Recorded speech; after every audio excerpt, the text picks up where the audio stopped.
Students, ಹಿಂದಿನ ಒಂದು ಅವಧಿಯಲ್ಲಿ ನಾವು ಮೂಲ ವಸ್ತುಗಳ ಒಂದು ಇಂಪಾರ್ಟೆನ್ಸ್ ಕುರಿತಾಗಿ ನೋಡಿದ್ವಿ. ಇವತ್ತಿನ ಅವಧಿಯಲ್ಲಿ ನೀರು ಅನ್ನುವಂಥ ಒಂದು ಹೊಸ ಟಾಪಿಕ್ನೊಂದಿಗೆ ತಮ್ಮೊಂದಿಗೆ ಚರ್ಚೆಗೆ ನಾನು ಬರ್ತಾ ಇದ್ದೀನಿ. ನಾನು ಡಾಕ್ಟರ್ ಗಿರಿಜಾ ಹಿರೇಮಠ ಅಂತ. So welcome to classic KS and higher study circle. ಹಾಗೆ ನೀರಿನ ಕುರಿತಾಗಿ ನಾವಿವತ್ತು ನೋಡೋಣ.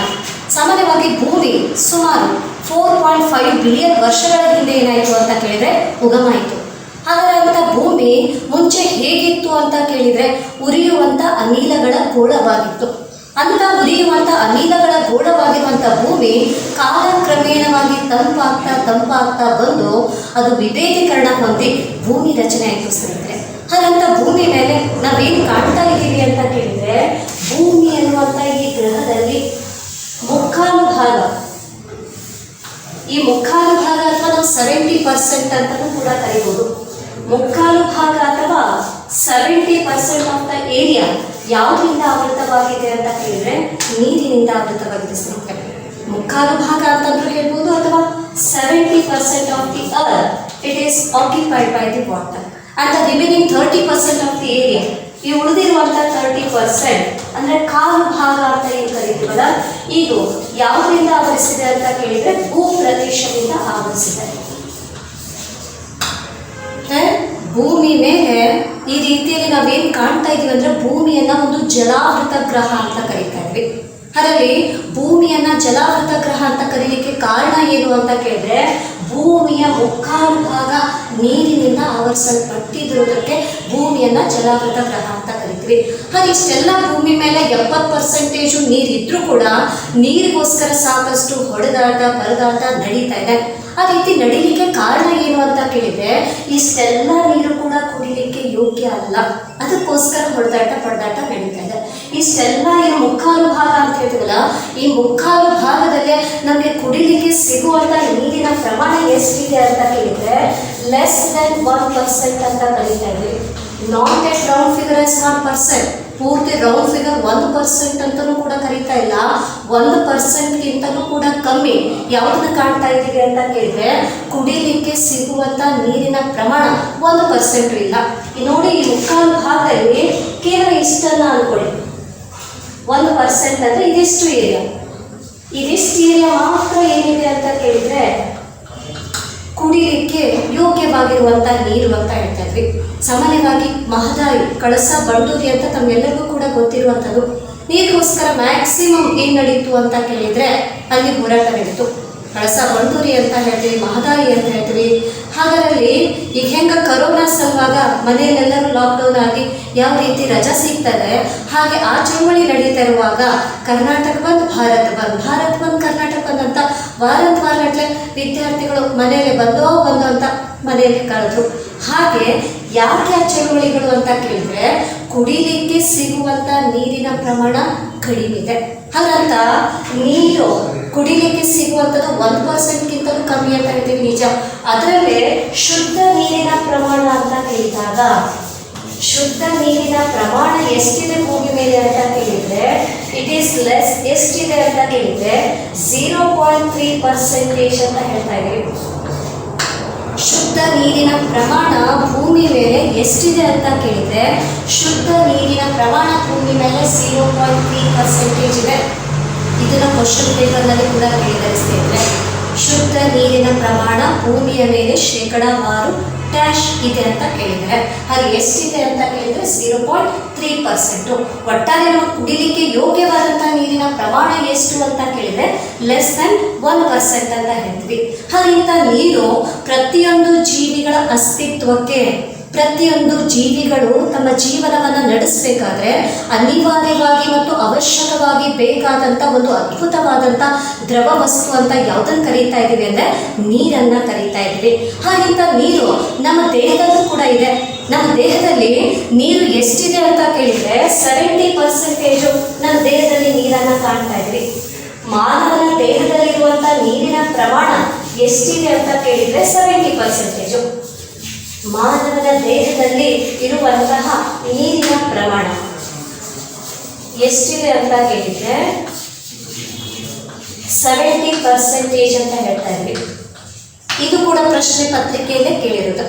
ಮಾನವನ ದೇಹದಲ್ಲಿರುವಂತಹ ಶೇಕಡ ನೀರಿನ ಪ್ರಮಾಣ ಎಷ್ಟು ಅಂತ ಕೇಳಿದರೆ, ಪ್ರತಿಯೊಂದು ಆಹಾರ ಪದಾರ್ಥದಲ್ಲೂ ಕೂಡ ನೀರಿನ ಅಂಶ ಇದೆ. ಅಂಥದ್ರಲ್ಲಿ ಕೇವಲ ಆಹಾರ ಪದಾರ್ಥದಲ್ಲಿ ಅಷ್ಟೇ ನೀರಿಲ್ಲ, ಇವನ್ ನಮ್ಮ ದೇಹದಲ್ಲೂ ಕೂಡ ಏನಿದೆ ಅಂತ ಕೇಳಿದರೆ ನೀರಿನ ಅಂಶ ಎಷ್ಟಿದೆ ಅಂತ ಕೇಳಿದ್ರೆ 70% ಇವನ್ ನಮ್ಮ ದೇಹದಲ್ಲೂ ಕೂಡ ಇದೆ.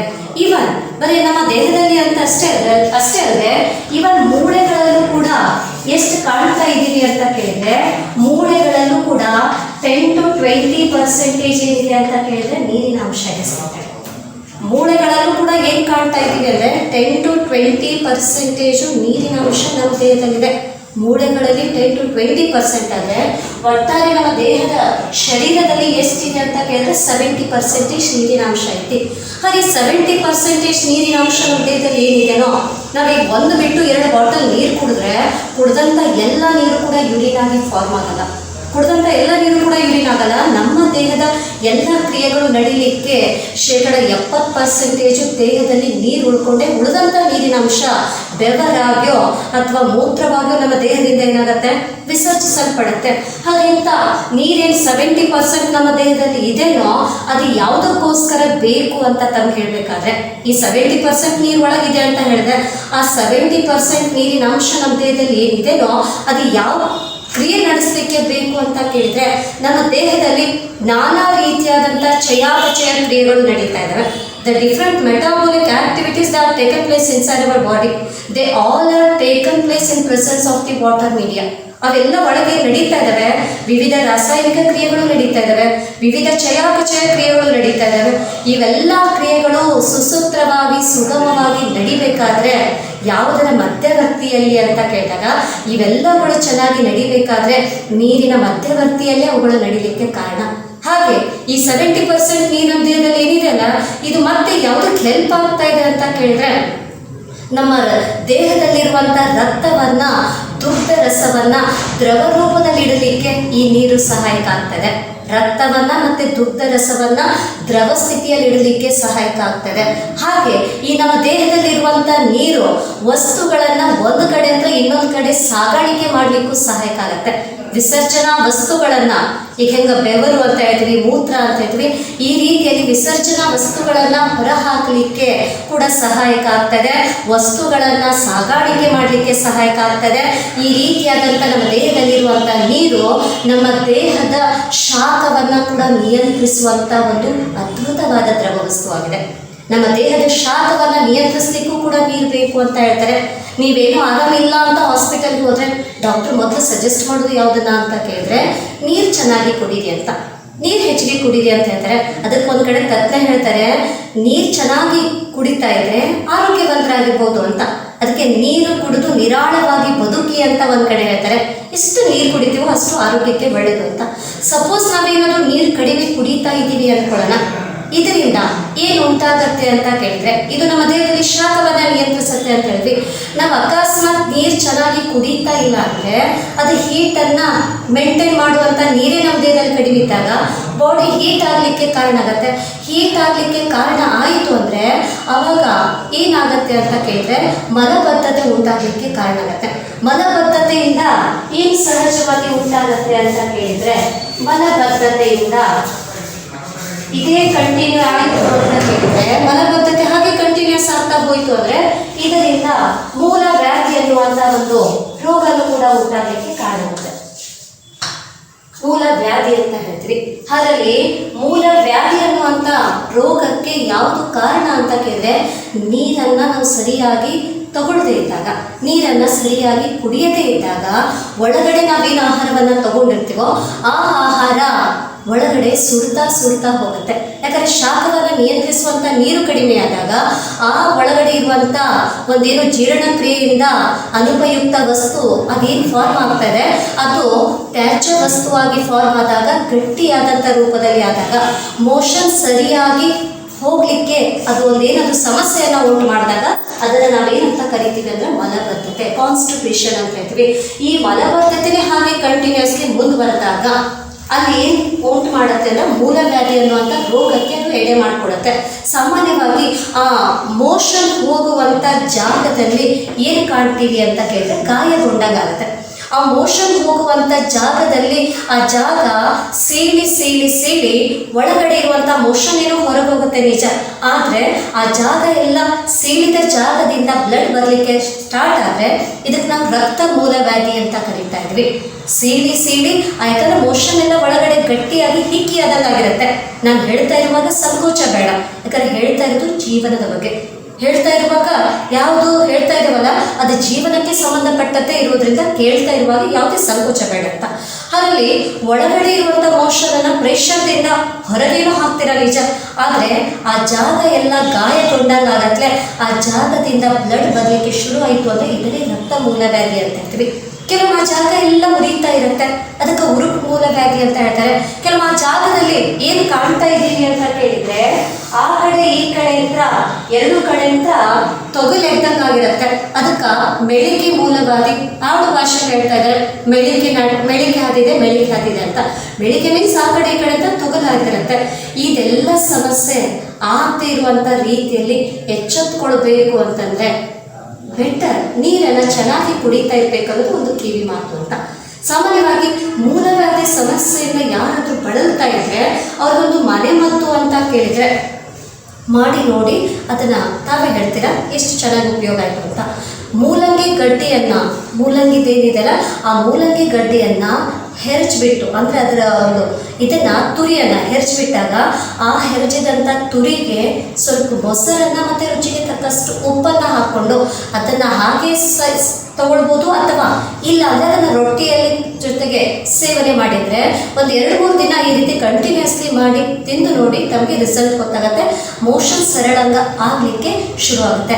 ಅಂದರೆ ನೀರು ನಮ್ಮ ದಿನನಿತ್ಯ ಜೀವನಕ್ಕೆ ಅತಿ ಅವಶ್ಯಕವಾಗಿರೋದು.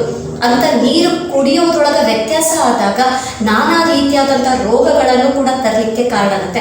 ಒಂದು ಮಲಬದ್ಧತೆಯನ್ನು ತರುತ್ತೆ, ಮಲಬದ್ಧತೆಯಿಂದ ಮೂಲವ್ಯಾಧಿ ಫಾರ್ಮ್ ಆದರೆ, ಇನ್ನೊಂದು ಇದು ಕಿಡ್ನಿ ಸ್ಟೋನ್ಸನ್ನು ಫಾರ್ಮ್ ಮಾಡಲಿಕ್ಕೂ ಕೂಡ ಏನಾಗುತ್ತೆ ಅಂದರೆ ಕಾರಣ ಆಗುತ್ತೆ. ಕಿಡ್ನಿ ಸ್ಟೋನ್ಸ್ಗಳನ್ನು ಉಂಟು ಮಾಡಲಿಕ್ಕೂ ಕೂಡ ಕಾರಣ ಆಗುತ್ತೆ. ಹಾಗಾಗಿ ಕಿಡ್ನಿ ಸ್ಟೋನ್ಸ್ಗಳು ಉಂಟು ಮಾಡಲಿಕ್ಕೆ ಇದು ಯಾವ ರೀತಿ ಹೆಲ್ಪ್ ಆಗುತ್ತೆ ಅಂತ ಕೇಳಿದರೆ, ನಾವು ನೀರು ಚೆನ್ನಾಗಿ ಕುಡಿತಾ ಇದ್ದರೆ ಕಿಡ್ನಿ ಸ್ಟೋನ್ಸ್ಗಳು ಕಿಡ್ನಿಯಲ್ಲಿ ಕುತ್ಕೊಳ್ಳೋದೇ ಇಲ್ಲ. ಸಾಮಾನ್ಯವಾಗಿ ಸ್ಟೋನ್ ಯಾವ ರಾಸಾಯನಿಕ ವಸ್ತುವಿನಿಂದ ಆಗ್ತಾ ಇದೆ ಅಂತ ಕೇಳಿದ್ರೆ, ಈ ಕಿಡ್ನಿ ಸ್ಟೋನ್ಸ್ಗಳು ಫಾರ್ಮ್ ಆಗ್ತಾ ಇರೋದು ಯಾವ ರಾಸಾಯನಿಕ ವಸ್ತುವಿನಿಂದ ಅಂತ ಕೇಳಿದರೆ ಕ್ಯಾಲ್ಸಿಯಂ ಆಕ್ಸಾಲೇಟ್ ಅಂತ ಕರೀತಾ ಇದ್ವಿ. ಕಿಡ್ನಿ ಸ್ಟೋನ್ಸ್ ಫಾರ್ಮೇಷನ್ ಆಗಲಿಕ್ಕೆ ಒಂದು ರಾಸಾಯನಿಕ ವಸ್ತು ಕಾರಣ. ಆ ರಾಸಾಯನಿಕ ವಸ್ತು ಕೂಡ ಯಾವುದು ಅಂತ ಹಲವಾರು ಪ್ರಶ್ನೆ ಪತ್ರಿಕೆಯಲ್ಲಿ ಕೇಳಿದೆ. ಮ್ಯಾಕ್ಸಿಮಮ್ ಟೈಮ್ ಈ ಕ್ವಶನ್ಸ್ಗಳು ಎಲ್ಲ ವೆರೈಟಿ ಕ್ವಶನ್ ಪೇಪರ್ಸ್ಗಳಲ್ಲಿ ಬಂದಿದೆ. ಯಾವುದು ಅಂದರೆ ಕಿಡ್ನಿ ಸ್ಟೋನ್ಸ್ಗಳು ಮೂತ್ರಕೋಶದಲ್ಲಿ ಹರಳುಗಳು ಉಂಟಾಗಲು ಯಾವ ರಾಸಾಯನಿಕ ವಸ್ತು ಕಾರಣ ಅಂತ ಕೇಳಿದ್ರೆ, ಯಾವ ರಾಸಾಯನಿಕ ವಸ್ತು ಕಿಡ್ನಿ ಸ್ಟೋನ್ ಫಾರ್ಮೇಷನ್ ಆಗಲಿಕ್ಕೆ ಕಾರಣ ಅಂತ ಕೇಳಿದ್ರೆ ಕ್ಯಾಲ್ಸಿಯಂ ಆಕ್ಸಾಲೇಟ್ ಅಂತ ಹೇಳ್ತೀವಿ.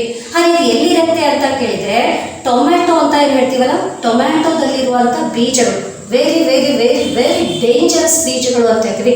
ಟೊಮ್ಯಾಟೊದಲ್ಲಿರುವಂಥ ಬೀಜ ಅದು ಕೂಡ ಸ್ಟೋನ್ ಉಂಟು ಮಾಡುತ್ತೆ. ಗೋಬಿ ಅಂತ ಹೇಳ್ತೀವಲ್ಲ, ಗೋಬಿ ಮಂಚೂರಿ ಅಂತ ಖುಷಿಪಟ್ಟು ತಿಂತಾ ಇದ್ದಾರಲ್ಲ, ಆ ಗೋಬಿಯಿಂದಲೂ ಕೂಡ ಕಿಡ್ನಿ ಸ್ಟೋನ್ ಫಾರ್ಮೇಷನ್ ಆಗುತ್ತೆ. ದೆನ್ ಕ್ಯಾಬೇಜು, ಹೂಕೋಸು, ಇವೆಲ್ಲಗಳು ಕೂಡ ಕಿಡ್ನಿ ಸ್ಟೋನ್ ಫಾರ್ಮೇಷನ್ ಮಾಡುವಂತಹ ಈ ಕ್ಯಾಲ್ಸಿಯಂ ಆಕ್ಸಾಲೇಟ್ ಅನ್ನುವಂಥ ರಾಸಾಯನಿಕ ವಸ್ತುವನ್ನು ಹೆಚ್ಚು ಒಳಗೊಂಡಿರುತ್ತೆ. ಹಾಗೆ ಇಂಥ ಫುಡ್ಡನ್ನು ನಾವು ಯಾರು ತಿಂದೇ ಇರಲ್ಲ. ಇಂಥ ಫುಡ್ಡನ್ನು ನಾವು ತಿಂತಾ ಇದ್ದೀವಿ ನಿಜ, ತಿನ್ನಲಿಕ್ಕೆ ಬೇಡನಲ್ಲ, ಹುಟ್ಟಿ ಜೀವನೇ ತಿನ್ನಲಿಕ್ಕೆ, ತಿಂದು ಎಂಜಾಯ್ ಮಾಡಿ. ಆದರೆ ಅದ್ರ ತಕ್ಕಂಗೆ ನೀರು ಕುಡಿಯುವಂಥ ಪ್ಲ್ಯಾನನ್ನು ಹೊಂದಿರಲಿ ಅಂತ. ನಾವು ನೀರು ಚೆನ್ನಾಗಿ ಕುಡಿತಾ ಇದ್ದರೆ ಇಲ್ಲೀಗ ಕಿಡ್ನಿ ಒಳಗೆ ಒಂದು ಸ್ಟೋನ್ ಫಾರ್ಮೇಷನ್ ಆಗಿದೆ. ಇಂಥ ಫುಡ್ಡನ್ನು ನಾವು ತೊಗೊಂಡಿದ್ದೀವಿ, ಟೊಮ್ಯಾಟೊ ಸಾರು ತಿಂದಿದ್ದೀವಿ ಅಥವಾ ಗೋಬಿ ತಿಂದಿದ್ದೀವಿ, ಏನೋ ಇಂಥ ಫುಡ್ಡನ್ನು ತೊಗೊಂಡಿದ್ದೀವಿ. ಹಾಗೆ ಇಂಥ ಫುಡ್ಡನ್ನು ತಿಂದಾಗ ಕಿಡ್ನಿಯಲ್ಲಿ ಸ್ಟೋನ್ ಫಾರ್ಮೇಷನ್ ಆಗಲಿಕ್ಕೆ ಶುರುವಾಗಿದೆ. ಹಾಗಾಗಿ ಕಿಡ್ನಿಗಳೊಳಗೆ ಸ್ಟೋನ್ ಫಾರ್ಮೇಷನ್ ಆಗಲಿಕ್ಕೆ ಶುರುವಾದಾಗ ನಾವು ನೀರು ಚೆನ್ನಾಗಿ ಕುಡಿತಾ ಇದ್ದರೆ ಈ ಸ್ಟೋನ್ ಇಲ್ಲಿ ನಿಂದಿರಲಿಕ್ಕೆ ಅದು ಬಿಡಲ್ಲ. ಅದು ನೀರಿನ ರಭಸಕ್ಕೆ ಏನಾಗುತ್ತೆ ಅಂತ ಕೇಳಿದರೆ ಯೂರಿನ್ ಮೂಲಕ ಪಾಸ್ಔಟ್ ಆಗಿ ಹೋಗ್ಬಿಡುತ್ತೆ. ಅದು ಅದೇ ಫಾರ್ಮೇಷನ್ ಆಗ್ತಾ ಇರುತ್ತೆ. ನೀವು ನೀರು ಚೆನ್ನಾಗಿ ಕುಡಿತಾ ಇದ್ದರೆ ಆ ಒಂದು ನೀರಿನ ರಭಸಕ್ಕೆ ಅದು ಯೂರಿನ್ ಮೂಲಕ ಪಾಸ್ಔಟ್ ಆಗ್ತಾ ಇರುತ್ತೆ. ಬಟ್ ನಾವು ನೀರು ಕಡಿಮೆ ಕುಡಿತಾ ಇದ್ದೀವಿ ಅಂದ್ಕೊಳ್ಳೋಣ, ನಾವು ನೀರು ಕಡಿಮೆ ಕುಡಿತಾ ಇದ್ವಿ, ಬಟ್ ಇಂಥ ಫುಡ್ಡನ್ನು ಹೆಚ್ಚಿಗೆ ಸೇವನೆ ಮಾಡ್ತಾ ಇದ್ರೆ ಆ ಒಂದು ಫುಡ್ ತಿಂದಂಥ ಸಂದರ್ಭದಲ್ಲಿ ಆ ಸ್ಟೋನ್ ಅಲ್ಲೇ ಫಾರ್ಮೇಷನ್ ಆಗ್ತಾ ಆಗ್ತಾ ಆಗ್ತಾ ಆಗ್ತಾ ಆಗ್ತಾ ಆಗ್ತಾ ಆ ಸ್ಟೋನ್ ಅಲ್ಲೇ ದೊಡ್ಡದಾಗ್ತಾ ಆಗ್ತಾ ಹೋದಾಗ ಅವಾಗ ಸಿವಿಯರ್ ಆದಂಥ ಪೇನನ್ನು ಆ ಕಿಡ್ನಿ ಸ್ಟೋನಿಂದ ಬಳಲುವಂಥ ವ್ಯಕ್ತಿ ಅನುಭವಿಸ್ಬೇಕಾಗತ್ತೆ. ಸಾಮಾನ್ಯವಾಗಿ ಗಂಡ್ಮಕ್ಳು ಹೆಣ್ಮಕ್ಳು ಅನ್ನುವಂಥ ಭೇದ ಭಾವ ಇಲ್ಲ, ಎಲ್ಲರಿಗೂ ಕೂಡ ಕಿಡ್ನಿ ಸ್ಟೋನ್ ಫಾರ್ಮೇಷನ್ ಆಗುತ್ತೆ. ಆದರೆ ಹೆಣ್ಮಕ್ಳಿಗಿಂತ ಗಂಡ್ಮಕ್ಳಿಗೆ ಈ ತೊಂದರೆ ಹೆಚ್ಚು ಕಂಡು ಬರುತ್ತೆ. ಕಾರಣ ಹೆಣ್ಮಕ್ಳಿಗೆ ಯಾಕೆ ಈ ತೊಂದರೆ ಹೆಚ್ಚು ಕಂಡು ಬರಲ್ಲ ಅಂತ ಕೇಳಿದ್ರೆ ಅವರಲ್ಲಿ ಮೆನ್ಸ್ಟ್ರೇಷನ್ ಸೈಕಲ್ ಅಂತ ಇರೋದ್ರಿಂದ, ಅವರಲ್ಲಿ ಮುಟ್ಟು ಅಂತ ಆಗ್ತಾ ಇರೋದ್ರಿಂದ ಅವರಲ್ಲಿ ಅಷ್ಟು ಗಂಡ್ಮಕ್ಳಲ್ಲಿ ಏನು ಕಾಣ್ತೀವಲ್ಲ ಸ್ಟೋನ್ ಪ್ರಾಬ್ಲಮ್ ಅದು ಅಷ್ಟು ಸಮಸ್ಯೆಯನ್ನು ಸಿವಿಯರ್ ಆಗಿ ಹೆಣ್ಮಕ್ಳಲ್ಲಿ ಕಾಣಲ್ಲ, ಆದರೆ ಹೆಚ್ಚು ಗಂಡ್ಮಕ್ಳಲ್ಲಿ ಕಾಣ್ತೀವಿ ಅಂತ ಹೇಳಿದೆ. ಕೆಲವೊಮ್ಮೆ ಈ ಸ್ಟೋನ್ ಇಲ್ಲೇ ಅಷ್ಟೇ ಉಳಿಯದೆ ಕೆಲವೊಮ್ಮೆ ಈ ಸ್ಟೋನ್ ಏನಾಗುತ್ತೆ ಅಂತ ಕೇಳಿದ್ರೆ ಹೊರಗೆ ಹೋಗ್ಲಿಕ್ಕೆ ಅಂತ ಬಯಸಿ ಈ ಸ್ಟೋನು ನೀವು ನೀರು ಚೆನ್ನಾಗಿ ಆಮೇಲೆ ಕುಡಿತಾ ಇದ್ದೀರ ಅನ್ಕೊಳ್ಳೋಣ, ನಿಮಗೆ ಯಾವಾಗ ಅವೇರ್ನೆಸ್ ಬಂತು ಸ್ಟೋನ್ಗೆ ನಿದ್ರೆ ಹೋಗಲಿ ನಾ ಈ ನೀರು ಚೆನ್ನಾಗಿ ಕುಡಿತೀನಿ ಅಂತ ನಿಮ್ಗೆ ಆಮೇಲೆ ಅದರ ಅವೇರ್ನೆಸ್ ಬಂದು ಕೆಲವು ನೀರು ಚೆನ್ನಾಗಿ ಕುಡಿತಾ ಇದ್ದಾರೆ ಅನ್ಕೊಳ್ಳೋಣ, ಅವಾಗ ಈ ಸ್ಟೋನು ಹೊರಗೆ ಹೋಗ್ಲಿಕ್ಕೆ ಅಂತ ಬಯಸಿ ಮೂತ್ರನಾಳದಿಂದ ಈ ಮೂತ್ರಕೋಶಕ್ಕೆ ಬಂದು ಕೆಲವು ಇಲ್ಲೆಲ್ಲೋ ಹೋಗ್ತಾ ಇರುವಾಗ ಎಲ್ಲೋ ಮೂತ್ರ ಹೋಗುವಂಥ ಜಾಗದಲ್ಲಿ ಕೆಲವು ಸ್ಟೋನು ಅಡ್ಡಗಟ್ಟಿ ಅಲ್ಲಿ ಯೂರಿನ್ ಕಟ್ ಆಗೋದು ಕೂಡ ಎಷ್ಟೋ ಸಂದರ್ಭದಲ್ಲಿದೆ. ಯೂರಿನ್ ಪಾಸ್ ಆಗುವಂಥ ಜಾಗದಲ್ಲಿ ಸ್ಟೋನ್ ಬಂದು ಅಡ್ಡ ಕುತ್ಕೊಂಡು ಯೂರಿನ್ ಕಟ್ ಆಗಿ ಎಷ್ಟೋ ವ್ಯಕ್ತಿ ಸಾವು ಬದುಕಿನ ನಡುವೆ ಹೋರಾಡಿರೋದನ್ನು ಕೂಡ ನಾವು ಕಾಣ್ತಾ ಇದ್ವಿ. ಅದಕ್ಕೆ ಅಂಥ ಸಂದರ್ಭದಲ್ಲಿ ಕೆಲವೊಮ್ಮೆ ಆಪ್ರೇಷನ್ ಅಂತ ಮಾಡಿಬಿಟ್ಟು ಆ ಸ್ಟೋನ್ ಏನಲ್ಲಿ ಯೂರಿನ್ ಹೋಗುವಂಥ ಜಾಗದಲ್ಲಿ ಕುತ್ಕೊಂಡಿರುತ್ತೋ ಅದನ್ನು ಆಪ್ರೇಷನ್ ಮಾಡಿ ಆ ಸ್ಟೋನನ್ನು ತೆಗೆಯಲಾಗುತ್ತೆ. ಕೆಲವೊಮ್ಮೆ ಆಪ್ರೇಷನ್ ಮಾಡಿಸ್ಕೊಳ್ಳೋದು ದೊಡ್ಡದಲ್ಲ, ಆದರೆ ಆಪ್ರೇಷನ್ ಮಾಡಿಸ್ಕೊಂಡು ಬಳಕೆ ಕೆಲವೊಮ್ಮೆ ಆ ಜಾಗ ಏನಾಗುತ್ತೆ ಅಂತ ಕೇಳಿದ್ರೆ ಸಡಿಲಿಕೆ ಆಗುತ್ತೆ. ಆ ಜಾಗ ಸಡಿಲಿಕೆ ಆಯಿತು ಅಂತ ಅಂದರೆ ಯೂರಿನ್ ಕಂಟ್ರೋಲ್ ಬರೋದು ಕಷ್ಟ ಆಗುತ್ತೆ. ಈ ಯೂರಿನ್ ಪಾಸ್ಔಟ್ ಮಾಡಬೇಕು ಅಂದರೆ ವಿದಿನ್ ಅ ಫ್ಯೂ ಸೆಕೆಂಡ್ಸ್ಗಳಲ್ಲಿ ಮಾಡಲೇಬೇಕು, ಕಂಟ್ರೋಲಿಗೆ ಬರಲ್ಲ. ಯಾಕೆಂದರೆ ಆ ಜಾಗ ಆಪ್ರೇಷನ್ನಿಂದ ಸಡಿಲಿಕೆ ಆಗಿರುತ್ತೆ. ಅದಕ್ಕೆ ಇಷ್ಟೆಲ್ಲ ಆಗದೆ ಇರುವಂಥ ರೀತಿಯಲ್ಲಿ ಅದನ್ನೆಲ್ಲನೂ ಕೂಡ ಮೇಂಟೈನ್ ಮಾಡುವಂಥದ್ದು ನಮ್ಮ ದೇಹವನ್ನು ಸುಸ್ಥಿತಿಯಲ್ಲಿ ಚೆನ್ನಾಗಿ ಇರ್ತಕ್ಕಂಥ ಒಂದು ಅದ್ಭುತವಾದಂಥ ದ್ರವ ವಸ್ತು ಯಾವುದಾಗಿದೆ ಅಂತ ಕೇಳಿದ್ರೆ ನೀರು ಅಂತ ಹೇಳ್ತೀವಿ. ನೀರಿಗೆ ಇಷ್ಟೆಲ್ಲ ಪ್ರಾಮುಖ್ಯತೆ ಐತಲ್ಲ, ಇಂಥ ನೀರಿನಲ್ಲಿ ಪ್ರತಿಯೊಂದು ಕಾಂಪಿಟೇಟಿವ್ ಎಕ್ಸಾಮ್ದಲ್ಲಿ ನೀರಿಗೆ ಸಂಬಂಧಪಟ್ಟಂತೆ ಒಂದು 3 ಏರಿಯಾದ ಮೇಲೆ ಪ್ರಶ್ನೆಗಳು ಕಂಪಲ್ಸರಿ ಕಟ್ಟಿಟ್ಟ ಬುತ್ತಿ ಅಂತ ಅಂದ್ಕೊಳ್ಳಿ. ಯಾವ 3 ಏರಿಯಾದ ಮೇಲೆ ಕಡ್ಡಾಯವಾಗಿ ಅಲ್ಲಿ ಕಂಪಲ್ಸರಿ ಕ್ವಶನ್ಸ್ಗಳು ಬರ್ತಾವೆ ಅಂತ ನಾನು ಹೇಳಬೇಕಾದ್ರೆ, ಒಂದು ನೀರಿನ ಗುಣಲಕ್ಷಣಗಳ ಮೇಲೆ ಬರ್ತಾ ಇದ್ದಾವೆ, 2ನೇದು ನೀರಿನ ಒಂದು ವಿಧಗಳ ಮೇಲೆ, 3ನೇದು ನೀರನ್ನು ಮೆದುಗೊಳಿಸುವ ವಿಧಾನದ ಮೇಲೆ. ಈ 3 ಏರಿಯಾಸ್ಗಳ ಮೇಲೆ ಫಿಕ್ಸ್ ಕ್ವಶನ್ ನೀರು ಟಾಪಿಕ್ನಲ್ಲಿ. ಅದರಲ್ಲಿ 1ನೇದು ಯಾವುದು ಅಂತ ಕೇಳಿದರೆ ನೀರಿನ ಗುಣಲಕ್ಷಣಗಳ ಮೇಲೆ ಇರುತ್ತೆ. ಒಂದಿಲ್ಲ ಒಂದು ಕ್ವಶನ್ಸ್ಗಳು ಸಾಕಷ್ಟು ಈ ಏರಿಯಾದ ಮೇಲೆ ಬಂದಿದ್ದಾವೆ. ನೀರಿನ ಗುಣಲಕ್ಷಣಗಳಿಗೆ ಸಂಬಂಧಪಟ್ಟಂತೆ ಪ್ರಶ್ನೆಗಳು ಬಂದಿದ್ದಾವೆ. 20ರಿಂದ 30 ಗುಣಲಕ್ಷಣಗಳಿದ್ದಾವೆ. ಅದರಲ್ಲಿ ನಾನು ನಿಮಗೆ ಕೆಲವೊಂದನ್ನು ಈಗ ನಿಮ್ಮ ಮುಂದೆ ಹೇಳ್ತಾ ಇದ್ದೇನೆ ಅಷ್ಟೇ. ಹಾಗೆ 2ನೇದಾಗಿ ಯಾವುದ್ರ ಮೇಲೆ ಕೇಳಿದ್ದಾರೆ ಅಂತ ಕೇಳಿದರೆ ನೀರಿನ ವಿಧಗಳ ಮೇಲೆ, ಟೈಪ್ಸ್ ಆಫ್ ವಾಟರ್, ನೀರಿನ ವಿಧಗಳು ಅಂತ ಕರೀತೀವಿ. 3ನೇದು ಯಾವ ಏರಿಯಾದ ಮೇಲೆ ಬಂದಿದೆ ಅಂತ ಕೇಳಿದರೆ ನೀರನ್ನು ಮೆದುಗೊಳಿಸುವ ವಿಧಾನಗಳ ಮೇಲೆ, ಪ್ಯೂರಿಫಿಕೇಶನ್ ಮೆಥಡ್ಸ್ಗಳ ಮೇಲೆ ಬಂದಿದ್ದಾವೆ. ಪ್ಯೂರಿಫಿಕೇಶನ್ ಮೆಥಡ್ಸ್ಗಳು ಮೆದುಗೊಳಿಸುವ ವಿಧಾನಗಳ ಮೇಲೆ. ಹಾಗಾಗಿ ಈ 3 ಏರಿಯಾಸ್ಗಳಲ್ಲಿ ಒಂದಿಲ್ಲ ಒಂದು ಏರಿಯಾಸ್ ಮೇಲೆ ಕ್ವಶನ್ ಪೇಪರ್ನಲ್ಲಿ ಕ್ವಶನನ್ನು ತಗೊಳ್ಳೋದುಂಟು. ನೀವು ಯಾವುದೇ ಒಂದು ಕಾಂಪಿಟೇಟಿವ್ ಎಕ್ಸಾಮ್ದಲ್ಲಿ ನೋಡ್ರಿ ಈ 3 ಏರಿಯಾದಲ್ಲಿ ಒಂದಿಲ್ಲ ಒಂದು ಕ್ವಶನ್ ನೀರು ಟಾಪಿಕ್ ಮೇಲೆ ಇದ್ದೇ ಇರುತ್ತೆ. ಹಾಗೆ ಅದರಲ್ಲಿ ಇಂಪಾರ್ಟೆಂಟ್ ಇರುವಂಥದ್ದು ಏನು ಅಂತ, ಯಾಕಂದರೆ ಅಲ್ಲಿ ಇರುವಂಥದ್ದು ಒಂದು 20ರಿಂದ 30 ಕ್ಯಾರೆಕ್ಟರ್ಸ್ಗಳಿದ್ದಾವೆ. ಹಾಗೆ ಮೆದುಗೊಳಿಸುವಂಥ ವಿಧಾನಗಳನ್ನು ಕೂಡ ಸಾಕಷ್ಟು ಇದ್ದಾವೆ. ಅದರಲ್ಲಿ ಕೆಲವೊಂದು ಇಂಪಾರ್ಟೆಂಟ್ ಇರುವಂಥದ್ದನ್ನು ತಮಗೆ ತೆಗೆದುಬಿಟ್ಟು ಇನ್ನೂ ಕೂಡ ಸಾಕಷ್ಟು ಮಾಹಿತಿ ಇದ್ರ ಮೇಲೆ ಇರುತ್ತೆ. ಅದರಲ್ಲಿ ಕೆಲವೊಂದನ್ನು ನಾವು ಮಾತ್ರ ಇವತ್ತು ನೋಡೋಣ. ಅದರಲ್ಲಿ ನೀರಿನ ಗುಣಲಕ್ಷಣಗಳು ಅಂತ ಹೇಳ್ತೀವಿ. ಅದರಲ್ಲಿ ನೀರಿನ ಗುಣಲಕ್ಷಣಗಳಲ್ಲಿ ಸಾಮಾನ್ಯವಾಗಿ ನೀರು ಯಾವ ಸ್ಥಿತಿಯಲ್ಲಿ ಐತಿ ಅಂತ ನಾವು ನೋಡಿದಾಗ ಇರುವುದೇನೋ 3 ಸ್ಥಿತಿಯಲ್ಲಿದೆ: ಘನ ಸ್ಥಿತಿಯಲ್ಲಿ, ದ್ರವ ಸ್ಥಿತಿಯಲ್ಲಿ, ಅನಿಲ ಸ್ಥಿತಿಯಲ್ಲಿ. 3 ಸ್ಥಿತಿಯಲ್ಲೂ ಕೂಡ ನೀರು ವಾತಾವರಣದಲ್ಲಿದೆ. ಆದರೆ ನಮಗೆ ಬೇಕು ಅಂತ ಬಯಸಿದಾಗ ಈ ನೀರು ಯಾವ ಸ್ಥಿತಿಯಲ್ಲಿ ದೊರೆಯುತ್ತೆ ಅಂತ ಕೇಳಿದರೆ ದ್ರವ ಸ್ಥಿತಿಯಲ್ಲಿ ಐತಿ. ಮೂರು ಸ್ಥಿತಿಯಲ್ಲೂ ಕೂಡ ಲಭ್ಯ ನಿಜ. ಆದರೆ ಸಾಮಾನ್ಯವಾದ ತಾಪಮಾನದಲ್ಲಿ ನೀರು ಯಾವ ಸ್ಥಿತಿಯಲ್ಲಿದೆ ಅಂತ ಕೇಳಿದ್ರೆ ದ್ರವ ಸ್ಥಿತಿಯಲ್ಲಿ ಅಂತ ಕಾಣ್ತಾ ಇದ್ವಿ. ಇಂಥ ನೀರಿಗೆ ಸಾಮಾನ್ಯವಾಗಿ 4 ಡಿಗ್ರಿ ಸೆಲ್ಸಿಯಸ್ ಏನಿದೆ ಅಂದರೆ ಗರಿಷ್ಠ ಸಾಂದ್ರತೆಯನ್ನ ಇದು ಹೊಂದಿದೆ. ಇದನ್ನು ಮ್ಯಾಕ್ಸಿಮಮ್ ಟೈಮ್ ಕ್ವಶನ್ಸ್ ಅನ್ನ ಕೇಳಿದ್ದೀರ. ಈ ಏರಿಯಾದನ್ನು ಮ್ಯಾಕ್ಸಿಮಮ್ ಟೈಮು ನೀರು ಈ ಕೆಳಗಿನ ಯಾವ ಉಷ್ಣತೆಯಲ್ಲಿ ಗರಿಷ್ಠ ಸಾಂದ್ರತೆಯನ್ನು ಹೊಂದಿದೆ ಅಂತ ಕೇಳಿ option A 4 degree Celsius, B 0 degree Celsius, C 100 degree Celsius, D 27 degree Celsius ಅಂತೇಳಿ ಈ ರೀತಿ 4 ಆಪ್ಷನ್ಸ್ಗಳನ್ನ ಕೊಟ್ಟು ಯಾವ ಒಂದು ಉಷ್ಣತೆಯಲ್ಲಿ ನೀರು ಮ್ಯಾಕ್ಸಿಮಮ್ ಡೆನ್ಸಿಟಿಯನ್ನು ಹೊಂದಿದೆ ಅಂತ ಕೇಳಿದರೆ ನೀರಿನ ಅತ್ಯಧಿಕ ಗರಿಷ್ಠ ಸಾಂದ್ರತೆಯನ್ನು ಎಲ್ಲಿ ನಾವು ಕಾಣ್ತಾ ಇದೀವಿ ಅಂದರೆ 4 ಡಿಗ್ರಿ ಸೆಲ್ಸಿಯಸ್ನಲ್ಲಿ ಕಾಣ್ತಾ ಇದ್ದೀವಿ. ಹಾಗೆ ನೀರಿನ ಒಂದು pH ಮೌಲ್ಯ ಎಷ್ಟು ಅಂತ ಕೇಳಿದರೆ ನೀರಿನ pH ವ್ಯಾಲ್ಯೂ ಎಷ್ಟಿದೆ ಅಂತ ಕೇಳಿದರೆ 7 ಅಂತ ಹೇಳ್ತೀವಿ. ಇದು ಒಂದು ತಟಸ್ಥ ದ್ರವ ವಸ್ತು. ಇದನ್ನು ಕೂಡ ಕೇಸ್ ಕ್ವಶನ್ ಪೇಪರ್ನಲ್ಲಿ ಈಗ ಹಿಂದಿನ ವರ್ಷದ ಕೇಸ್ ಕ್ವಶನ್ ಪೇಪರ್ನಲ್ಲಿ ಕೂಡ ಕೇಳಿದ್ದಾರೆ. ಅದರಲ್ಲಿ ಶುದ್ಧ ನೀರಿನ pH ವ್ಯಾಲ್ಯೂ ಎಷ್ಟು ಅಂತ ಕೇಳಿದ್ದಾರೆ. ಸೊ ಶುದ್ಧ ನೀರಿನ pH ವ್ಯಾಲ್ಯೂ ಎಷ್ಟು ಅಂತ ಕೇಳಿದ್ರೆ 7. ಇದೊಂದು ತಟಸ್ಥ ದ್ರವ ವಸ್ತು ಅಂತ ಹೇಳ್ತೀವಿ. ಇದು ಆಮ್ಲನೂ ಅಲ್ಲ ಪ್ರತ್ಯಾಮ್ಲನೂ ಅಲ್ಲ, ಆಮ್ಲನೂ ಅಲ್ಲ ಪ್ರತ್ಯಾಮ್ಲನೂ ಅಲ್ಲ. pH ವ್ಯಾಲ್ಯೂ 7 ಒಳಗಡೆ ಇತ್ತು ಅಂದರೆ pH ವ್ಯಾಲ್ಯೂ 7 ಒಳಗಡೆ ಇತ್ತು ಅನ್ನೋದು ಆಮ್ಲ, 7ರ ಮೇಲ್ಪಟ್ಟು ಇತ್ತು ಅನ್ನೋದು ಪ್ರತ್ಯಾಮ್ಲ. ಅದು ಕರೆಕ್ಟಾಗಿ 7 ಅಂತ ಇತ್ತು ಅನ್ನೋದು ಯಾವುದರ ಒಂದು pH ವ್ಯಾಲ್ಯೂ ಅಂತ ಕೇಳಿದ್ರೆ ನೀರಿನ pH ವ್ಯಾಲ್ಯೂ ಅಂತ ಹೇಳ್ತೀವಿ. ಇಂಥ ನೀರು ದ್ರವ ಸ್ಥಿತಿಯಲ್ಲಿದೆ ಅಂತ ಹೇಳಿದ್ವಿ ನಿಜ. ಇಂಥ ದ್ರವ ರೂಪದ ನೀರನ್ನು ನಾವು ಘನೀಭವಿಸಿ ಅದನ್ನು ಮಂಜುಗಡ್ಡೆ ರೂಪಕ್ಕೆ ಪರಿವರ್ತಿಸಬೇಕಾದ್ರೆ ಯಾವ ಟೆಂಪ್ರೇಚರ್ನಲ್ಲಿ ಸಾಧ್ಯ ಅಂತ ಕೇಳಿದ್ರೆ 0 ಡಿಗ್ರಿ ಸೆಲ್ಸಿಯಸ್ ಟೆಂಪ್ರೇಚರ್ನಲ್ಲಿ. ಅದಕ್ಕೆ ಘನೀಭವನ ಬಿಂದು ಅಂತ ಕರೀತಾರೆ. ಶುದ್ಧ ನೀರಿನ ಘನೀಭವನ ಬಿಂದು ಎಷ್ಟು ಕಾಣ್ತಾ ಇದ್ದೀವಿ ಅಂತ ಕೇಳಿದ್ರೆ 0 ಡಿಗ್ರಿ ಸೆಲ್ಸಿಯಸ್ ಅಂತ ಹೇಳ್ತೀವಿ. ಹಾಗೆ ಶುದ್ಧ ನೀರಿನ ಕುದಿಯುವ ಬಿಂದು ಅಥವಾ ಬಾಷ್ಪೀಭವನ ಬಿಂದು ಎಷ್ಟಿದೆ ಅಂತ ಕೇಳಿದ್ರೆ 100 ಡಿಗ್ರಿ ಸೆಲ್ಸಿಯಸ್. ಹಾಗೆ ಇದು ನೀರಿನ ಕೆಲವೊಂದು ಪ್ರಮುಖವಾದಂಥ ಕ್ಯಾರೆಕ್ಟರ್ಸ್ಗಳನ್ನ ಹೀಗೆ ನೋಡ್ತಾ ಇದ್ವಿ. ಹೀಗೆ ಹಲವಾರು ಕ್ಯಾರೆಕ್ಟರ್ಸ್ಗಳಿದ್ದಾವೆ. ಹಾಗೆ ಇಷ್ಟು ಕ್ಯಾರೆಕ್ಟರ್ಸ್ಗಳನ್ನ ನಾವು ಈಗ ನೋಡ್ತಾ ಇಲ್ಲ, ಅದರಲ್ಲಿ ಕೆಲವೊಂದು ಪ್ರಮುಖವಾದಂಥ ಕ್ಯಾರೆಕ್ಟರ್ಸ್ಗಳನ್ನ ಮಾತ್ರ ನೋಡ್ತಾ ಇದ್ದೀವಿ. ಅದರಲ್ಲಿ ಕೆಲವೊಂದು ಈ ಪ್ರಮುಖವಾದಂಥ ಕ್ಯಾರೆಕ್ಟರ್ಸ್ಗಳಲ್ಲೇ ಕ್ವಶನ್ಸ್ಗಳು ಬಂದಿರೋದು. ಇದನ್ನು ಕೇಳಿದ್ದಾರೆ, ನೀರಿನ ಗರಿಷ್ಠ ಸಾಂದ್ರತೆಯನ್ನು ಕೇಳಿದ್ದಾರೆ. ಹಾಗೆ ನೀರಿನ pH ವ್ಯಾಲ್ಯೂ ತಟಸ್ಥವಾದಂಥ ದ್ರವ ವಸ್ತು ಅಂತ ಹೇಳ್ತೀವಿ.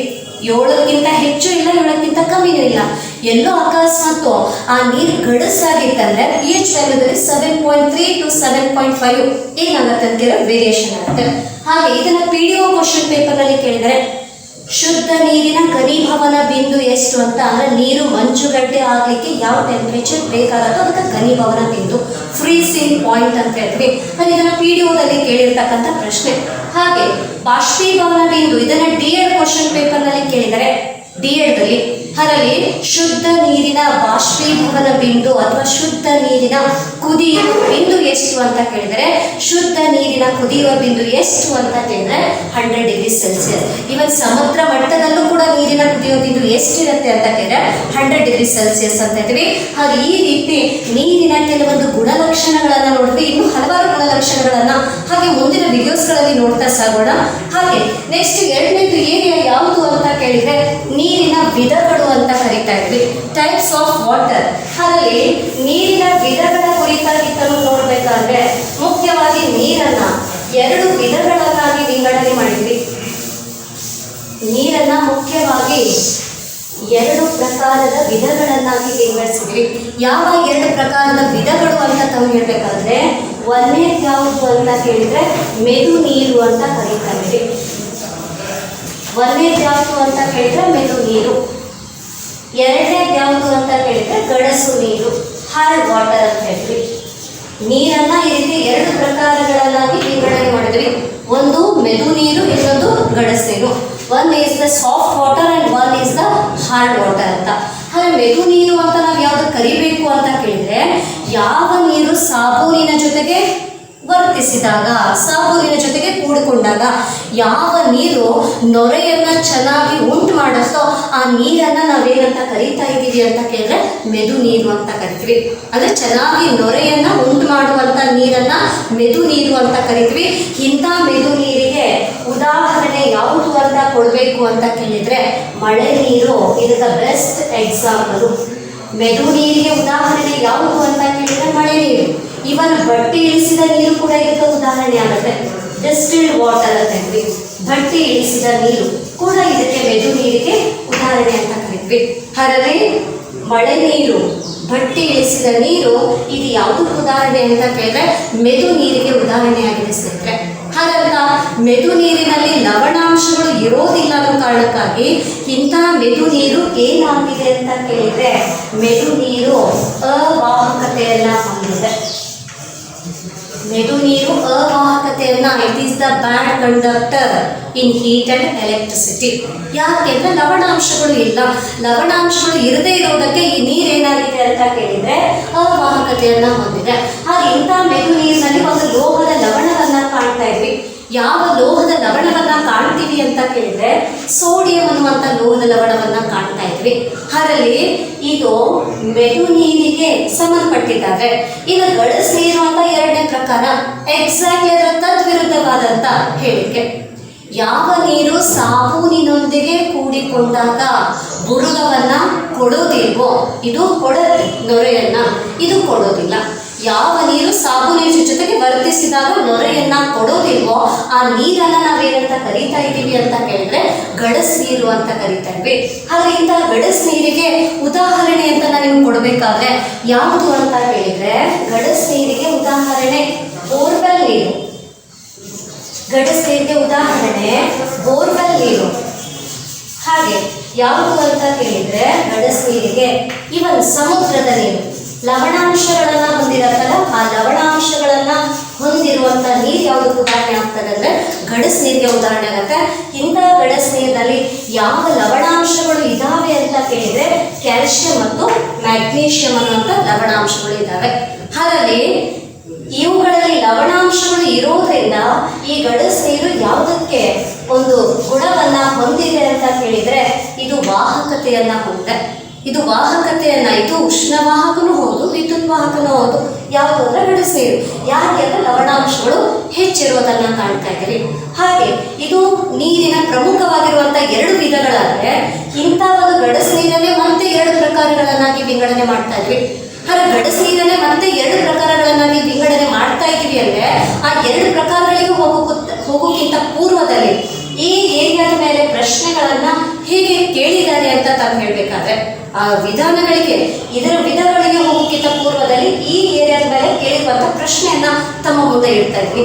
ಯಾವ ರೀತಿ ಪ್ರಶ್ನೆ ಅಂತ ಕೇಳಿದ್ರೆ ಈ ಕೆಳಗಿನ ಯಾವುದು ಮೆದು ನೀರಿಗೆ ಉದಾಹರಣೆಯಾಗಿದೆ ಅಂತ ಕೇಳ್ತಾರೆ.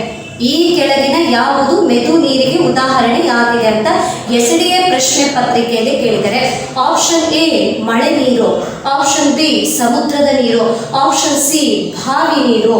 ಈ ರೀತಿಯಲ್ಲಿ ಆಪ್ಷನ್ಸ್ ಅನ್ನ ಕೊಡ್ತಾ ಹೋಗಿದ್ದಾರೆ. ಆಪ್ಷನ್ ಡಿ ಖನಿಜ ನೀರು ಅಂತ.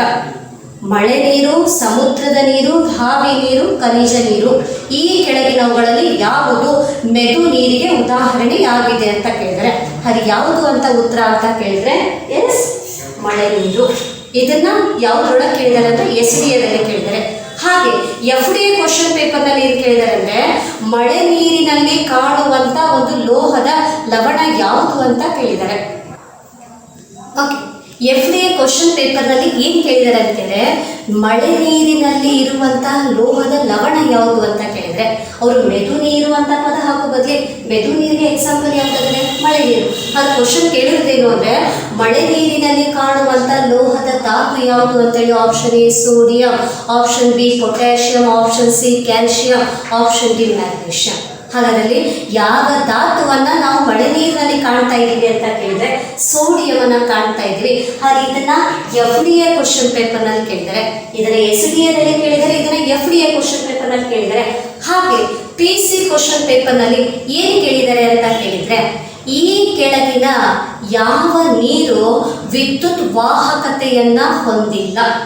ಈ ಕೆಳಗಿನ ಯಾವ ನೀರು ವಿದ್ಯುತ್ ವಾಹಕತೆಯನ್ನು ಹೊಂದಿಲ್ಲ? ಆಪ್ಷನ್ ಎ ಮಳೆ ನೀರು, ಆಪ್ಷನ್ ಬಿ ಖನಿಜ ನೀರು, ಆಪ್ಷನ್ ಸಿ ಸಮುದ್ರ ನೀರು, ಆಪ್ಷನ್ ಡಿ ಬಾವಿ ನೀರು. ಯಾವ ನೀರು ವಿದ್ಯುತ್ ವಾಹಕತೆಯನ್ನು ಹೊಂದಿಲ್ಲ ಅಂತ ಕೇಳಿದರೆ, ವಾಹಕತೆಯನ್ನು ಹೊಂದಿಲ್ಲ ಅಂತಂದರೆ ಅದು ವಾಹಕತೆ ಯಾವುದಕ್ಕಿಲ್ಲ ಅಂತ ಕೇಳಿದ್ರೆ ಮೆದು ನೀರಿಗಿಲ್ಲ. ಮೆದು ನೀರಿನ ಯಾವ ಎಕ್ಸಾಂಪಲ್ ಕೊಟ್ಟಿದ್ದಾರೆ ಅಂತ ಹುಡುಕಾಡಿದ್ರೆ ಆ ಮೆದು ನೀರಿನ ಎಕ್ಸಾಂಪಲ್ ಯಾವುದಿದೆ ಅಂತ ಕೇಳಿದ್ರೆ ಮಳೆ ನೀರು. ಅದರಲ್ಲಿ ಯಾವುದಕ್ಕೆ ವಿದ್ಯುತ್ ವಾಹಕತೆ ಇಲ್ಲ ಅಂತ ಕೇಳಿ ಸಮುದ್ರದ ನೀರು, ಖನಿಜ ನೀರು, ಬಾವಿ ನೀರು, ಮಳೆ ನೀರು ಅಂತ ಕೇಳಿದ್ರೆ ಅವೆಲ್ಲವುಗಳಲ್ಲಿ ಲವಣಾಂಶ ಇದೆ. ಲವಣಾಂಶ ಇದೆ ಅನ್ನೋದು ವಾಹಕತೆ ಇದೆ. ಯಾವುದರಲ್ಲಿ ಲವಣಾಂಶ ಇಲ್ಲ ಅಂತ ಕೇಳಿದ್ರೆ ಮಳೆ ನೀರಿನಲ್ಲಿ. ಅದಕ್ಕೆ ಉದಾಹರಣೆ ಯಾವುದು ಅಂದರೆ ಮಳೆ ನೀರು. ಇದನ್ನು PC ಯಲ್ಲಿ ಕೇಳಿರುವಂಥ ಪ್ರಶ್ನೆ ಇದೆ. ಹಾಗೆ ಯಾವುದ್ರೊಳಗೆ ಕಾಣ್ತಾ ಇದ್ದೀವಿ ಅಂತ ಕೇಳಿದ್ರೆ ಸಾಮಾನ್ಯವಾಗಿ ಯಾವುದ್ರೊಳಗಂದ್ರೆ RRB ಪ್ರಶ್ನೆ ಪತ್ರಿಕೆಯಲ್ಲಿ ಏನು ಕೇಳಿದ್ದಾರೆ ಅಂತ ಹೇಳಿದ್ರೆ ಗಡಸು ನೀರಿನಲ್ಲಿ ಕಾಣುವಂತಹ ಲೋಹದ ಲವಣಗಳಾವುವು ಅಂತ ಕೇಳಿದರೆ, ಗಡಸು ನೀರಿನಲ್ಲಿ ಕಾಣುವಂಥ ಲೋಹದ ಲವಣಗಳು ಯಾವುವು ಅಂತ ಕೇಳಿದರೆ ಕ್ಯಾಲ್ಸಿಯಂ ಮತ್ತು ಮ್ಯಾಗ್ನೀಷಿಯಂ ಅನ್ನು ಕಾಣ್ತಾ ಇದ್ವಿ. ಆದರೆ ಈ ಏರಿಯಾದಲ್ಲಿ ಈ ರೀತಿಯಾದಂಥ ಪ್ರಶ್ನೆಗಳನ್ನು ಇಂದು ಸಾಕಷ್ಟು ಕೇಳಿದರೆ ನಾನು ನಿಮಗೆ ಕೆಲವೊಂದು ಯಾವ ರೀತಿ ಕೇಳ್ತಾ ಇದ್ದಾರೆ ಅನ್ನುವಂಥ ಮಾಹಿತಿಯನ್ನು ಕೊಡ್ತಾ ಇದ್ದೀನಿ. ಹಾಗೆ ಇಂಥ ಗಡಸು ನೀರನ್ನು ಮತ್ತೆ ನಾವು 2 ಪ್ರಕಾರಗಳನ್ನಾಗಿ ವಿಂಗಡಿಸಿದ್ವಿ.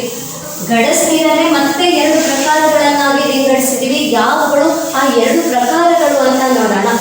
ಗಡಸು ನೀರನ್ನೇ ಮತ್ತೆ 2 ವಿಧಗಳನ್ನಾಗಿ ವಿಂಗಡಣೆ ಮಾಡಿದ್ವಿ. ಹಾಗಾದರೆ ಯಾವುಗಳು ಆ 2 ವಿಧಗಳು ಅಂತೀರಾ? ಗಡಸು ನೀರನ್ನು ಮುಖ್ಯವಾಗಿ 2 ವಿಧಗಳನ್ನಾಗಿ, ಒಂದು ತಾತ್ಕಾಲಿಕ ಗಡಸು ನೀರು,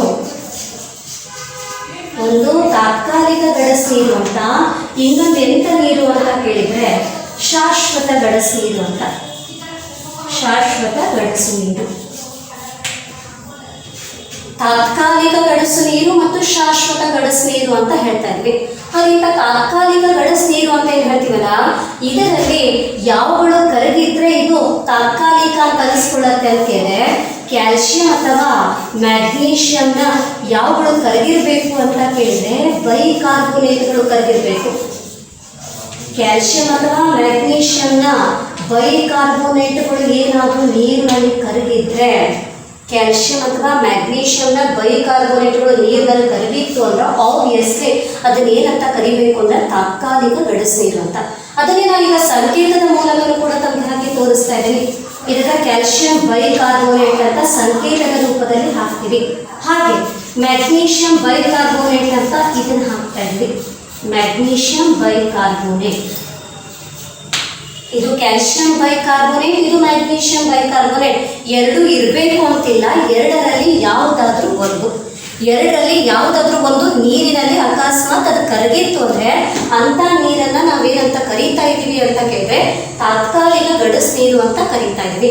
ಇನ್ನು ಶಾಶ್ವತ ಗಡಸು ನೀರು ಅಂತಂದರೆ ಯಾವ ಲವಣಾಂಶಗಳಿದ್ರೆ ಅದಕ್ಕೆ ನಾವು ಶಾಶ್ವತ ಅಂತ ಕರಿಬೇಕು ಅಂತ ಕೇಳಿದರೆ ಯಾವ ನೀರಿನಲ್ಲಿ ಕ್ಯಾಲ್ಸಿಯಂ ಅಥವಾ ಮ್ಯಾಗ್ನೀಷಿಯಂನ ಏನು ಕರಗಿರಬೇಕು ಅಂತ ಕೇಳಿದ್ರೆ ಕ್ಲೋರೈಡುಗಳು ಅಥವಾ ಸಲ್ಫೇಟುಗಳು, ಏನಾದರೂ ನೀರಿನಲ್ಲಿ ಕರಗಿತ್ತು ಅಂದರೆ ಇದಕ್ಕೆ ನಾವೇನಂತ ಕರೀತಾ ಇದ್ದೀವಿ ಅಂತ ಕೇಳಿದರೆ ಶಾಶ್ವತ ಗಡಸು ನೀರು ಅಂತ ಕರಿತೀವಿ. ಕ್ಲೋರೈಡುಗಳು ಅಥವಾ ಸಲ್ಫೇಟುಗಳು ಕರಗಿದ್ರೆ ಶಾಶ್ವತ ಗಡಸು ನೀರು. ಇದನ್ನೇ ಸಂಕೇತದ ಮೂಲಕ ತಮ್ಮಲ್ಲಿ ತೋರಿಸ್ತಾ ಇದ್ದೀನಿ. ಇದು ಕ್ಯಾಲ್ಸಿಯಂ ಕ್ಲೋರೈಡ್. ಹಾಗೆ ಯಾವುದು ಅಂತ ಕೇಳಿದ್ರೆ ಮ್ಯಾಗ್ನೀಷಿಯಂ ಕ್ಲೋರೈಡ್. ಕ್ಯಾಲ್ಸಿಯಂ ಕ್ಲೋರೈಡ್ ಆದರೂ ಇರ್ಬೋದು ಅಥವಾ ಮ್ಯಾಗ್ನೀಷಿಯಂ ಕ್ಲೋರೈಡ್ ಆದರೂ ಇರ್ಬೋದು.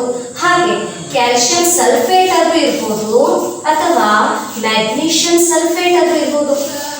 ಈ 4ರ ಪೈಕಿ ಯಾವುದಾದ್ರೂ ಒಂದು, 4 ಇರಬೇಕು ಅಂತಲ್ಲ, 4ರಲ್ಲಿ ಯಾವುದಾದ್ರೂ ಒಂದು ಕರಗಿತ್ತು ಅಂದರೆ ಅದು ಶಾಶ್ವತ ಗಡಸು ನೀರು. ಈ 2ರಲ್ಲಿ ಯಾವುದಾದ್ರೂ ಒಂದು ಕರಗಿತ್ತು ಅಂದರೆ ತಾತ್ಕಾಲಿಕ ಗಡಸು ನೀರು. ಇದು ಗಡಸು ನೀರಿನಲ್ಲೇ 2 ಪ್ರಕಾರ. ಹಾಗೆ ಇಂಥ ಗಡಸು ನೀರನ್ನು ನೇರವಾಗಿ ಬಳಸಬಾರ್ದು ಅಂತ ಹೇಳ್ತೀವಿ. ಈ ಪಾತ್ರೆಗಳನ್ನು ತೊಳಿಲಿಕ್ಕೆ ನಾವು ಗಡಸು ನೀರನ್ನು ಬಳಸ್ತಾ ಇದ್ರೆ ಪಾತ್ರೆಗಳ ಹೊಳಪು ಕಡಿಮೆ ಆಗುತ್ತೆ. ಇಂಥ ಗಡಸು ನೀರಲ್ಲಿ ನಾವು ಸ್ನಾನವನ್ನು ಮಾಡ್ತಾ ಇದ್ರೆ ಚರ್ಮದ ಮೇಲೆ ವೈಟ್ ಪ್ಯಾಚಸ್ಗಳು ಉಂಟಾದಾಗ ಆಗುತ್ತೆ.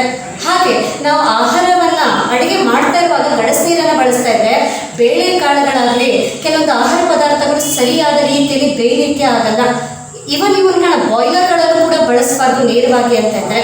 ಯಾಕೆ ಅಂತಂದರೆ ಇದರಲ್ಲಿರುವಂಥ ಈ ಲವಣಾಂಶಗಳೆಲ್ಲ ಬಾಯ್ಲರ್ಗಳ ಒಳಗೋಡೆಯ ಮೇಲೆ ಕೊರೆತ ಉಂಟು ಮಾಡಿ ಆ ಒಳಗಿನ ಲೇಯರನ್ನು ಹಕ್ಕಳಿಯಾಗಿ ಉಚ್ಚಲಿಕ್ಕೆ ಕಾರಣ ಆಗುತ್ತೆ. ಅದಕ್ಕಿಂತ ಗಡಸು ನೀರನ್ನು ನಾವು ಬಳಸಬೇಕಾದ್ರೆ ಅದನ್ನು ಮೆದುಗೊಳಿಸಲಿಕ್ಕೆ ಹಲವಾರು ವಿಧಾನಗಳಿದ್ದಾವೆ. ಕ್ಲೋರಿನೀಕರಣ, ಓಝೋನೀಕರಣ, ಬ್ಲೀಚಿಂಗ್ ಪೌಡರನ್ನು ಸೇರಿಸಿ, ಹೀಗೆ ಹಲವಾರು ವಿಧಾನಗಳಿದ್ದಾವೆ. ಆ ವಿಧಾನಗಳಲ್ಲಿ ಕೆಲವೊಂದೆರಡು ಉದಾಹರಣೆಗಳನ್ನು ನಿಮಗೆ ಸ್ಯಾಂಪ್ಲಿಂಗ್ ಹೇಳಬೇಕು ಅಂತಂದರೆ, ಈ ತಾತ್ಕಾಲಿಕ ಗಡಸು ನೀರನ್ನು ಮೆದುಗೊಳಿಸಲಿಕ್ಕೆ 2 ವಿಧಾನಗಳನ್ನು ಕಾಣ್ತಾ ಇದ್ವಿ. ತಾತ್ಕಾಲಿಕ ಗಡಸು ನೀರನ್ನು ಮೆದುಗೊಳಿಸಲಿಕ್ಕೆ ಅಂತಿಕೊಂಡು 2 ವಿಧಾನಗಳನ್ನು ಕಾಣ್ತಾ ಇದ್ವಿ. ಯಾವ 2 ವಿಧಾನ ಅಂತ ಕೇಳಿದ್ರೆ, ಒಂದನೇದು ಕಾಯಿಸೋದ್ರಿಂದ. ತಾತ್ಕಾಲಿಕ ಗಡಸು ನೀರನ್ನು ಮೆದುಗೊಳಿಸಲಿಕ್ಕೆ 2 ವಿಧಾನ. ಒಂದು ಕಾಯಿಸೋದ್ರಿಂದ, ಇನ್ನೊಂದು ಯಾವುದು ಅಂತ ಕೇಳಿದರೆ ಸುಣ್ಣದ ತಿಳಿ ನೀರನ್ನು ಸೇರಿಸೋದ್ರಿಂದ. ಕಾಯಿಸೋದ್ರಿಂದ ಮತ್ತು ಸುಣ್ಣದ ತಿಳಿ ನೀರನ್ನು ಸೇರಿಸುವುದರಿಂದ ಅಂತ ಹೇಳ್ತೀವಿ. ಇವೆರಡು ವಿಧಾನಗಳಿಂದ ನಾವು ತಾತ್ಕಾಲಿಕ ಗಡಸು ನೀರನ್ನು ಮೆದು ಮಾಡ್ತೀವಿ. ಹಾಗೆ ಶಾಶ್ವತ ಗಡಸು ನೀರನ್ನು ಮೆದು ಮಾಡಲಿಕ್ಕೆ ಅಂತಿಕೊಂಡು ಇಲ್ಲಿ 2 ವಿಧಾನಗಳನ್ನು ಕಾಣ್ತಾ ಇದ್ವಿ. ಯಾವ 2 ವಿಧಾನಗಳು ಅಂತ ಕೇಳಿದ್ರೆ, ಒಂದನೇದು ಸೋಡಾ ವಿಧಾನ ಅಂತ ಕರಿತೀವಿ. ಸೋಡಾ ಮೆಥಡ್, ಸೋಡಾ ವಿಧಾನ ಅಂತ ಕರಿತೀವಿ. ಎರಡನೇದು ಯಾವುದು ಅಂತ ಕೇಳಿದ್ರೆ ಪರ್ಮುಟೈಟ್ ವಿಧಾನ ಅಥವಾ ಪರ್ಮುಟಿಟ್ ಮೆಥಡ್ ಅಂತಲೂ ಕೂಡ ಕರೀತಾ ಇದ್ವಿ. ಪರ್ಮುಟಿಟ್ ವಿಧಾನ ಅಥವಾ ಪರ್ಮುಟೈಟ್ ವಿಧಾನ ಅಂತ ಕರಿತೀವಿ. ಅದರಲ್ಲಿ ಒಂದು ಪಾತ್ರೆಯಲ್ಲಿ ತಾತ್ಕಾಲಿಕ ಗಡಸು ನೀರನ್ನು ಕಾಯಿಸಿ ಅದನ್ನು ಚೆನ್ನಾಗಿ ಕುದಿಸೋದ್ರಿಂದ ಆ ನೀರು ಮೆದುಗೊಳ್ಳುತ್ತೆ. ಇಲ್ಲಪ್ಪ ಅಂದರೆ ಸುಣ್ಣದ ತಿಳಿ ನೀರನ್ನು ಅದಕ್ಕೆ ಮಿಕ್ಸ್ ಮಾಡಿದಾಗ ಇದು ಒಂದು ವಿಧಾನ. ಡೈರೆಕ್ಟ್ಲಿ ಅದನ್ನು ಕಾಯಿಸೋದ್ರಿಂದನೂ ಕೂಡ ಮೆದುವಾಗುತ್ತೆ. ಎರಡನೇದು ಸುಣ್ಣದ ತಿಳಿ ನೀರನ್ನು ಮಿಕ್ಸ್ ಮಾಡಿದಾಗ ಅದರಿಂದನೂ ಕೂಡ ನೀರು ಶುದ್ಧೀಕರಣಗೊಳ್ಳುತ್ತೆ. ಅದನ್ನೆಲ್ಲ ಇಕ್ವೇಷನದ ರೂಪಕ ಎಲ್ಲ ಹಾಕಿ ಅದನ್ನು ಪ್ಯೂರಿಫಿಕೇಷನ್ ಮಾಡುವಂಥ ವಿಧಾನಗಳು ಇನ್ನೂ ಕೂಡ ಡೀಟೇಲ್ ಆಗಿರುವಂಥ ವಿಧಾನ ಇದೆ. ಅದನ್ನು ತಾವೆಲ್ಲ ಮುಂದಿನ ವಿಡಿಯೋಸ್ಗಳಲ್ಲಿ ಅವುಗಳನ್ನು ಶೇರ್ ಮಾಡ್ತಾ ಇರುತ್ತೆ, ತಾವುಗಳು ಅಲ್ಲಿ ಗಮನಿಸಿ. ಅದರಲ್ಲಿ ಕಾಯಿಸೋದ್ರಿಂದ ಮತ್ತು ಸುಣ್ಣದ ತಿಳಿ ನೀರನ್ನು ಸೇರಿಸೋದ್ರಿಂದ, ಆದರೆ ಸುಣ್ಣದ ತಿಳಿ ನೀರಿಗೆ ನಾವೇನಂತ ಕರೀತಾ ಇದ್ದೀವಿ ಅಂತ ಕೇಳಿದ್ರೆ ಕ್ಯಾಲ್ಸಿಯಂ ಹೈಡ್ರಾಕ್ಸೈಡ್. ಸುಣ್ಣದ ತಿಳಿ ನೀರಿನ ರಾಸಾಯನಿಕ ಹೆಸರು ಅಂತ ಕೇಳಿದ್ರೆ ಕ್ಯಾಲ್ಸಿಯಂ ಹೈಡ್ರಾಕ್ಸೈಡ್ ಅಂತ ಹೇಳ್ತೀವಿ. ಈಗ ಸುಣ್ಣದ ತಿಳಿ ನೀರನ್ನ ಅಂತ ಅನ್ನುವ ಪದದ ಬದಲಾಗಿ ಕ್ಯಾಲ್ಸಿಯಂ ಹೈಡ್ರಾಕ್ಸೈಡನ್ನು ಸೇರಿಸೋದ್ರಿಂದಲೂ ಕೂಡ ನೀರನ್ನು ಮೆದುಗೊಳಿಸಲಾಗುತ್ತೆ, ಅದು ತಪ್ಪಿಲ್ಲ. ಹಾಗೆ ಸೋಡಾ ವಿಧಾನ ಅಂತ ಹೇಳ್ತಾ ಇದ್ವಿ. ವಾಷಿಂಗ್ ಸೋಡಾವನ್ನು ಸೇರಿಸಿ ನೀರನ್ನು ಮೆದುಗೊಳಿಸುವ ವಿಧಾನಕ್ಕೆ ಏನಂತ ಕರಿತೀವಿ ಅಂದರೆ ಸೋಡಾ ವಿಧಾನ. ವಾಷಿಂಗ್ ಸೋಡಾದ ರಾಸಾಯನಿಕ ಹೆಸರೇನು ಅಂತಲೂ ಕೂಡ ಹಲವಾರು ಸಲ ಕೇಳಿದರೆ, ನಾಟ್ 1 or 2 ನೂರಾರು ಪ್ರಶ್ನೆ ಪತ್ರಿಕೆಯಲ್ಲಿ ವಾಷಿಂಗ್ ಸೋಡಾದ ರಾಸಾಯನಿಕ ಹೆಸರೇನು ಅಂತ ಕೇಳಿದರೆ ವಾಷಿಂಗ್ ಸೋಡಾದ ರಾಸಾಯನಿಕ ಹೆಸರು ಅಂದರೆ ಸೋಡಿಯಂ ಕಾರ್ಬೋನೇಟ್ ಅಂತ ಹೇಳ್ತಾ ಇದ್ವಿ. ಹಾಗಂತ ಸೋಡಿಯಂ ಕಾರ್ಬೋನೇಟನ್ನು ಸೇರಿಸೋದ್ರಿಂದ ನಾವು ನೀರನ್ನು ಮೆದುಗೊಳಿಸುವ ವಿಧಾನಕ್ಕೆ ಸೋಡಾ ವಿಧಾನ ಅಂತ ಕರಿತೀವಿ. ಹಾಗೆ ಪರ್ಮುಟಿಟ್ ವಿಧಾನ ಅಥವಾ ಪರ್ಮುಟೈಟ್ ವಿಧಾನದಲ್ಲಿ ಇಲ್ಲಿ ಜಿಯೋಲೈಟ್ ಅನ್ನುವಂಥ ಖನಿಜವನ್ನು ಬೆರೆಸಿ, ಜಿಯೋಲೈಟ್ ಅನ್ನುವಂಥ ಒಂದು ಖನಿಜ ಇದು. It is the one of the natural mineral zeolite ಅಂತ. ಜಿಯೋಲೈಟ್ನ ರಾಸಾಯನಿಕ ಹೆಸರೇನು ಅಂತ ಕೇಳಿದ್ರೆ ಸೋಡಿಯಂ ಅಲ್ಯೂಮಿನಿಯಂ ಸಿಲಿಕೇಟ್ ಅಂತ ಕರಿತೀವಿ. ಇಂಥ ಜಿಯೋಲೈಟನ್ನು ಸೇರಿಸಿ ನೀರನ್ನು ಮೆದುಗೊಳಿಸುವಂಥ ವಿಧಾನಕ್ಕೆ ಪರ್ಮುಟೈಟ್ ವಿಧಾನ ಅಂತ ಕರಿತಾ ಇದ್ವಿ. ಹಾಗಾಗಿ ಈ ರೀತಿಯಾಗಿ ನೀರಿನ ವಿಧಗಳನ್ನು ನೋಡಿದ್ವಿ, ಜೊತೆಗೆ ಅವುಗಳನ್ನು ಪ್ಯೂರಿಫಿಕೇಷನ್ಗೊಳಿಸುವಂಥ ಮೆಥಡ್ಸ್ಗಳನ್ನು ನೋಡಿದ್ವಿ. ಹಾಗೆ ಇದರ ಮೇಲೆ ಪ್ರಶ್ನೆಗಳನ್ನು ಹೇಗೆ ಕೇಳಿದ್ದಾರೆ ಅಂತಲೂ ಕೂಡ ತಮ್ಮ ಮುಂದೆ ಆಗಲೇ ಅಲ್ಲಿ ವಿಧಗಳು ಬಂದಾದರೂ ಕೂಡ ಹೇಳಿದೆ. ಅದರಲ್ಲಿ ತಾತ್ಕಾಲಿಕ ಮತ್ತು ಶಾಶ್ವತ ಗಡಸುತನಕ್ಕೆ ಸಂಬಂಧಪಟ್ಟಂತೆ ಯಾವ ರೀತಿ ಪ್ರಶ್ನೆಗಳನ್ನು ಕೇಳ್ತಾ ಸಾಗಿದ್ದಾರೆ ಅನ್ನುವಂಥದ್ದನ್ನು ತಮ್ಮ ಮುಂದೆ ಇಡ್ತಾ ಇದ್ವಿ. ಅದರಲ್ಲಿ ಆ ಪ್ರಶ್ನೆಗಳನ್ನು ಬಿಟ್ಟು ಅವುಗಳ ಉತ್ತರ ಸಮೇತವಾಗಿ ತಮ್ಮಲ್ಲಿ ಆ ಪ್ರಶ್ನೆಗಳನ್ನು ಇಡ್ತಾ ಇದ್ವಿ. ಅದರಲ್ಲಿ ಈ ರೀತಿ ಆಪ್ಷನ್ಸ್ಗಳನ್ನ ಕೊಟ್ಟಿದ್ದಾರೆ.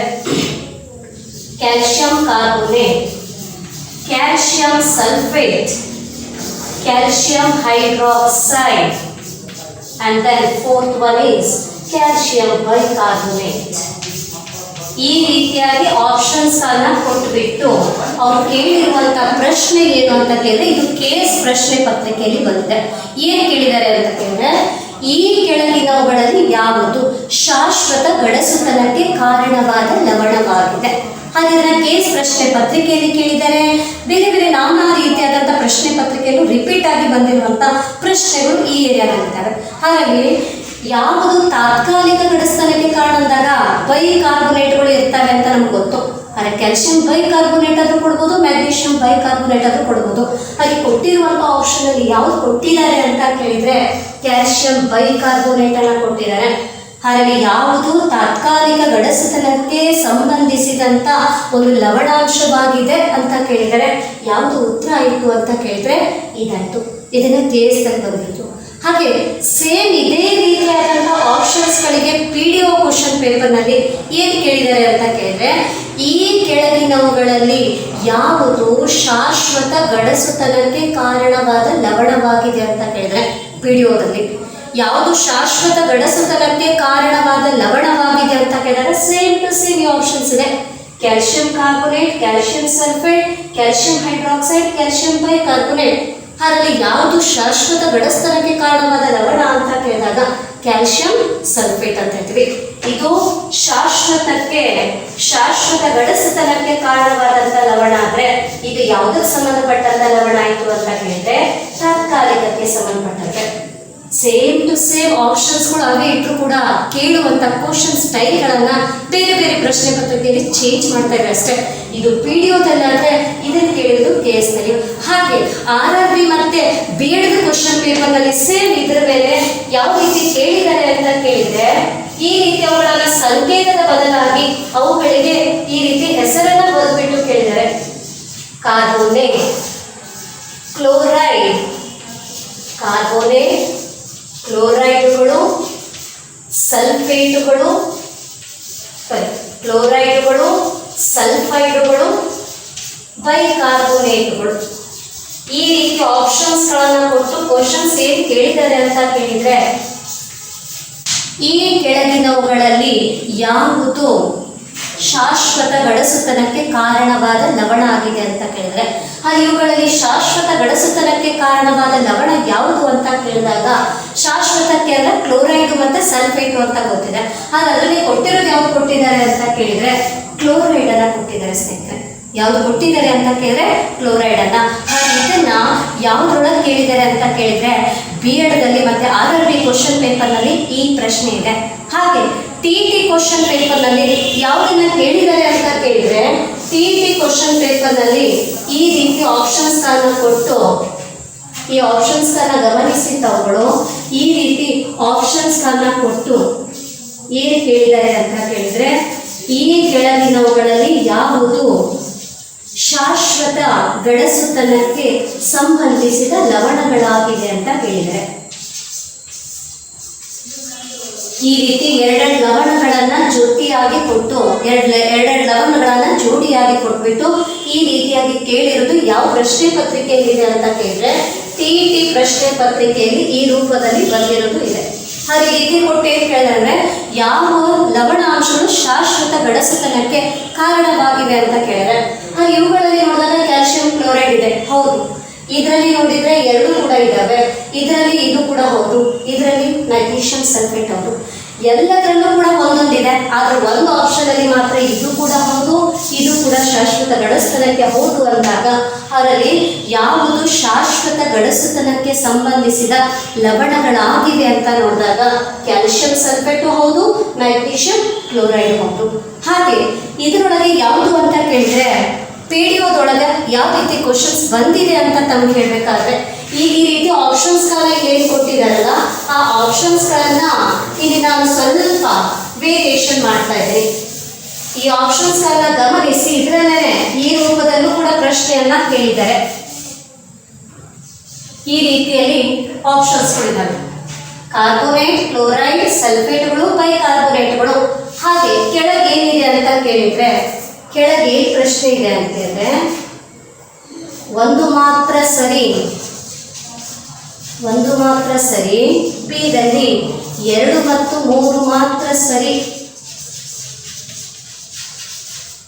ನಂತರ Cದಲ್ಲಿ 4 ಮಾತ್ರ ಸರಿ, Dದಲ್ಲಿ ಏನಿದೆ ಅಂದರೆ 1 ಮತ್ತು 4 ಮಾತ್ರ ಸರಿ. ಏನು ಕ್ವಶನು ಅಂತ ಕೇಳಿದ್ರೆ ಮೊದಲು ನಿಮಗೆ ಆಪ್ಷನ್ಸ್ಗಳನ್ನ ಕೊಟ್ಟೆ ನಾನು. ಏನು ಕ್ವಶನು ಅಂತ ಕೇಳಿದ್ರೆ ಈ ಕೆಳಗಿನವುಗಳಲ್ಲಿ ಯಾವುದು ಶಾಶ್ವತ ಗಡಸುತನಕ್ಕೆ ಕಾರಣವಾದ ಲವಣವಾಗಿದೆ. ಈ ಕೆಳಗಿನವುಗಳಲ್ಲಿ ಯಾವುದು ಶಾಶ್ವತ ಗಡಸುತನಕ್ಕೆ ಕಾರಣವಾದ ಲವಣವಾಗಿದೆ ಅಂತ ಕೇಳಿ, ಒಂದು ಕಾರ್ಬೋನೇಟು, ಎರಡನೇದು ಕ್ಲೋರೈಡು, ಮೂರನೇದು ಸಲ್ಫೇಟು, ನಾಲ್ಕನೇದು ಬೈಕಾರ್ಬೋನೇಟು. ಈಗ ಇಲ್ಲಿವರೆಗೆ ಇದು ಕ್ವಶನ್ ಯಾವುದು ಶಾಶ್ವತ ಗಡಸುತನಕ್ಕೆ ಕಾರಣವಾದ ಲವಣವಾಗಿದೆ ಅಂತೇಳಿ ಇಲ್ಲಿವರೆಗೆ ಕ್ವಶನ್ಸ್ ಕೊಟ್ಟು ಕೆಳಗ ABCD ಇತ್ತೀಚಿನ ಪ್ರಶ್ನೆ ಪತ್ರಿಕೆಯಲ್ಲಿ ಕನ್ಫ್ಯೂಷನ್ ಮಾಡಿಬಿಟ್ಟು ಕೊಡ್ತಾ ಇದ್ದಾರೆ. ಅದಕ್ಕೆ ವಿಷಯ ಕೇವಲ ಮೆಕ್ಯಾನಿಕಲಿ ಬೈಹರ್ಟ್ ಮಾಡಿದರೆ ನಾವಿಲ್ಲಿ ಸಕ್ಸಸ್ ಆಗಲಿಕ್ಕೆ ಸಾಧ್ಯ ಇಲ್ಲ. ವಿಷಯವನ್ನು ಆಳವಾಗಿ ಅರ್ಥ ಮಾಡಿಕೊಂಡು ಮನನ ಮಾಡಿಕೊಂಡ್ರೆ ಯಾವುದೇ ರೂಪದಲ್ಲಿ ನಾವು ಕ್ವಶನ್ಸ್ಗಳನ್ನ ಟ್ವಿಸ್ಟ್ ಮಾಡಿದ್ರು ಕೂಡ ನಾವು ಅವುಗಳನ್ನ ಎದುರಿಸಬಲ್ವಿ. ಹಾಗೀಗ ಒಂದು ಮಾತ್ರ ಸರಿ ಅಂತ ಅಂದರೆ ಕಾರ್ಬೋನೇಟ್ ಮಾತ್ರ ಸರಿ, 2 ಮತ್ತು 3 ಅಂದರೆ ಕ್ಲೋರೈಡ್ ಮತ್ತು ಸಲ್ಫೇಟ್ಗಳು ಮಾತ್ರ ಸರಿ, 3ನೇದು 4 ಮಾತ್ರ ಅಂದರೆ ಬೈಕಾರ್ಬೋನೇಟ್ಗಳು ಮಾತ್ರ ಸರಿ, 1 ಮತ್ತು 4 ಮಾತ್ರ ಸರಿ ಅಂದರೆ ಕಾರ್ಬೋನೇಟ್ ಮತ್ತು ಬೈಕಾರ್ಬೋನೇಟ್ ಮಾತ್ರ ಸರಿ ಅಂತ. ಅದು ಯಾವ್ದು ಆಪ್ಷನ್ ಆಗ್ತಾ ಇದೆ ಅಂತ ಕೇಳಿದರೆ, ಹಾಗಾದ್ರೆ ನಾವು ಹೇಳ್ತಾ ಇದ್ದಲ್ಲಿ ಯಾವ ನೀರನ್ನ? ಶಾಶ್ವತ ಗಡಸು ನೀರನ್ನ. ಶಾಶ್ವತ ಗಡಸು ನೀರು ಅಂದಾಗ ಅದರಲ್ಲಿ ಯಾವುದು ಕಾಣ್ತಾ ಇದೆ ಅಂದರೆ 2 ಮತ್ತು 3 ಕ್ಲೋರೈಡು ಮತ್ತು ಯಾವುದು ಅಂತ ಕೇಳಿದರೆ ಅಲ್ಲಿ ಸಲ್ಫೇಟುಗಳು ಕಾರಣ ಅಂತ. ಲಾಸ್ಟ್ ಟೈಮ್ ಕೇಸ್ ಕ್ವಶನ್ ಪೇಪರ್ನಲ್ಲಿ ಹೇಳಿಕೆಗಳ ರೂಪದಲ್ಲಿ ಕ್ವಶನ್ ಅನ್ನು ಕೊಟ್ಟಿದ್ದೇವೆ. ಯಾವ ರೂಪದಲ್ಲಿ ಹೇಳಿಕೆಗಳ ರೂಪದಲ್ಲಿ ಕ್ವಶನ್ ಕೊಟ್ಟಿದ್ದಾರೆ ಲಾಸ್ಟ್ ಟೈಮ್ ಕೇಸ್ನಲ್ಲಿ ಅಂದರೆ, ಒಂದೇ ಹೇಳಿಕೆ ಏನಿದೆ ಗಮನಿಟ್ಟು ಆಲಿಸಿ. ಒಂದೇ ಹೇಳಿಕೆ ಏನಿದೆ ಅಂದರೆ ನೀರಿನ ತಾತ್ಕಾಲಿಕ ಗಡಸುತನಕ್ಕೆ ಬೈಕಾರ್ಬೋನೇಟ್ಗಳು ಹಾಗೆ ಶಾಶ್ವತ ಗಡಸುತನಕ್ಕೆ ಕ್ಲೋರೈಡುಗಳು ಮತ್ತು ಸಲ್ಫೇಟುಗಳು ಕಾರಣವಾಗಿರುತ್ತವೆ. ಇದು ಒಂದನೇ ಸ್ಟೇಟ್ಮೆಂಟು. ಎರಡನೇ ಸ್ಟೇಟ್ಮೆಂಟ್ ಏನು ಅಂತ ಕೇಳಿದರೆ, ಶಾಶ್ವತ ಗಡಸು ನೀರನ್ನು ಕಾಯಿಸುವುದರಿಂದ ಮೆದುಗೊಳಿಸಲಾಗುತ್ತದೆ ಅಂತ ಕೊಟ್ಟಿದ್ದಾರೆ. ಶಾಶ್ವತ ಗಡಸು ನೀರನ್ನು ಕಾಯಿಸುವುದರಿಂದ ಮೆದುಗೊಳಿಸಲಾಗುತ್ತದೆ ಅಂತ ಕೊಟ್ಟಿದ್ದಾರೆ. ಕೆಳಗೆ ಏನು ಕೊಟ್ಟಿದ್ದಾರೆ ಅಂದರೆ, A ಹೇಳಿಕೆ ಮಾತ್ರ ಸರಿ, B ಹೇಳಿಕೆ ಮಾತ್ರ ಸರಿ, AB ಹೇಳಿಕೆ 2 ಸರಿ, AB ಹೇಳಿಕೆ 2 ತಪ್ಪು ಅಂತ ಕೊಟ್ಟಿದ್ದಾರೆ. ಹಾಗೆ ಉತ್ತರ ಯಾವುದು ಅಂತ ಕೇಳಿದರೆ, ಒಂದನೇ ಹೇಳಿಕೆನೂ ಸರಿ ಇದೆ, ಅದು ಎರಡನೇ ಹೇಳಿಕೆ ಏನು ಅಂದರೆ ಕಾಯಿಸೋದ್ರಿಂದ ಮೆದು ಮಾಡ್ತೀವಿ ನಿಜ, ಅದು ಎಂಥ ನೀರನ್ನು ಅಂದರೆ ತಾತ್ಕಾಲಿಕ ಗಡಸು ನೀರನ್ನು. ಬಟ್ ಅವರಲ್ಲಿ ಕೊಟ್ಟಿರೋದು ಯಾವುದನ್ನು ಕೊಟ್ಟಿದ್ದಾರೆ? ಶಾಶ್ವತ ಗಡಸು ನೀರು ಅಂತ ಹೆಸರು ಕೊಟ್ಟಿದ್ದಾರೆ. ಅಂದರೆ ಶಾಶ್ವತ ಗಡಸು ನೀರನ್ನು ಬರೀ ಕಾಯಿಸೋದ್ರಿಂದ ಮೆದು ಮಾಡುವಂಥದ್ದು ಇಲ್ಲವೇ ಇಲ್ಲ. ಅದಕ್ಕಂದ್ರೆ ಎರಡನೇ ಹೇಳಿಕೆಯನ್ನು ತಪ್ಪು. ಅದು ಯಾವ ಆಪ್ಷನ್ ಸರಿ ಅಂತ ಕೇಳಿದ್ರೆ ಒಂದನೇ ಹೇಳಿಕೆ ಮಾತ್ರ, ಅಂದರೆ A ಹೇಳಿಕೆ ಮಾತ್ರ ಏನಾಯಿತು ಸರಿಯಾಗಿರೋದನ್ನು ಕಾಣ್ತಾ ಇದ್ವಿ. ಹಾಗೆ ಈ ಕೆಳಗಿನ ಯಾವುದನ್ನ ಸೇರಿಸುವುದರಿಂದ ತಾತ್ಕಾಲಿಕ ಗಡಸು ನೀರನ್ನು ಮೆದುಗೊಳಿಸಲಾಗುತ್ತದೆ ಅಂತ ಕೇಳಿದರೆ, ಈ ಕೆಳಗಿನ ಯಾವುದನ್ನ ಸೇರಿಸುವುದರಿಂದ ತಾತ್ಕಾಲಿಕ ಗಡಸು ನೀರನ್ನು ಮೆದುಗೊಳಿಸಲಾಗುತ್ತದೆ ಅಂತ ಕೇಳಿ ಆಪ್ಷನ್ಸ್ಗಳನ್ನ ಈ ರೂಪದಲ್ಲಿ ಕೊಟ್ಟಿದ್ದಾರೆ. Calcium carbonate, calcium hydroxide, sodium carbonate, option D sodium bicarbonate. ಈ ರೀತಿ ಇಲ್ಲಿ 4 ಆಪ್ಷನ್ಸ್ಗಳನ್ನ ಕೊಟ್ಟಿದ್ದೀವಿ. ಹಾಗೆ ಈ ರೀತಿ 4 ಆಪ್ಷನ್ಸ್ಗಳನ್ನ ತಮ್ಮ ಮುಂದೆ ಇಟ್ಟು ಈ ರೀತಿಯಾದಂಥ ಪ್ರಶ್ನೆಗಳನ್ನು PSI ಕ್ವಶನ್ ಪೇಪರ್ನಲ್ಲಿ ಬಂದಿರುತ್ತೆ. ಏನು ಕೇಳಿದ್ದಾರೆ ಅಂದರೆ, ಈ ಕೆಳಗಿನ ಯಾವುದನ್ನ ಸೇರಿಸುವುದರಿಂದ ತಾತ್ಕಾಲಿಕ ಗಡಸು ನೀರನ್ನು ಮೆದುಗೊಳಿಸಲಾಗುತ್ತದೆ ಅಂತ ಕೇಳಿದರೆ, ಹಾಗಾಗಲೇ 2 ವಿಧಾನಗಳನ್ನು ಹೇಳಿದೆ. ಸುಣ್ಣದ ತಿಳಿ ನೀರನ್ನು ಸೇರಿಸೋದ್ರಿಂದ ಅಂತ. ಆದರೆ ಸುಣ್ಣದ ತಿಳಿ ನೀರಿಗೆ ನಾವೇನಂತ ಕರಿತೀವಿ ರಾಸಾಯನಶಾಸ್ತ್ರದಲ್ಲಿ ಅಂತೇಳಿ ಕ್ಯಾಲ್ಸಿಯಂ ಹೈಡ್ರಾಕ್ಸೈಡ್ ಅಂತ ಕರಿತೀವಿ. ಅದರಲ್ಲಿ ಸುಣ್ಣದ ತಿಳಿ ನೀರು ಅಂತ ಪದ ಬಳಸೋದ್ರ ಬದಲಾಗಿ ಅಲ್ಲಿ ಕೊಟ್ಟಿರೋದು ಏನಿದೆ ಅಂತ ಕೇಳಿದರೆ ಅಲ್ಲಿ ಕ್ಯಾಲ್ಸಿಯಂ ಹೈಡ್ರಾಕ್ಸೈಡ್ ಅಂತ ಕೊಟ್ಟಿದ್ದಾರೆ.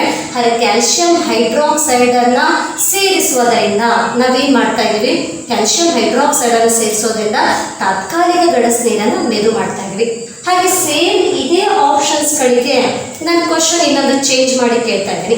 ಸೇಮ್ ಇದೇ ಆಪ್ಷನ್ಸ್ಗಳಿಗೆ ಏನು ಕ್ವಶನ್ ಅಂತ ಕೇಳಿದ್ರೆ, ಈ ಕೆಳಗಿನ ಯಾವುದನ್ನು ಸೇರಿಸುವುದರಿಂದ ಶಾಶ್ವತ ಗಡಸು ನೀರನ್ನು ಮೆದುಗೊಳಿಸಲಾಗುತ್ತದೆ ಅಂತ ಕೇಳ್ತಾ ಇದ್ದಾರೆ.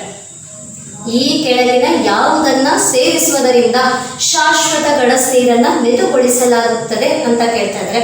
ಹಾಗಾಗಲೇ ಹೇಳಿದ್ದೆ, ಒಂದು ಸೋಡಾ ವಿಧಾನ ಅಂತ ಹೇಳಿದ್ದೆ, ಪರೋಟಿಟ್ ವಿಧಾನ ಅಂತ. ಸೋಡಾ ವಿಧಾನದಲ್ಲಿ ಏನನ್ನ ಸೇರಿಸಿ ಮೆದು ಮಾಡ್ತೀವಿ ಅಂತ ಕೇಳಿದ್ರೆ, ಸೋಡಾ ವಿಧಾನದಲ್ಲಿ ನಾವು ಯಾವುದನ್ನು ಸೇರಿಸಿದಾಗ ಅಂದರೆ ಸೋಡಿಯಂ ಕಾರ್ಬೋನೇಟನ್ನು.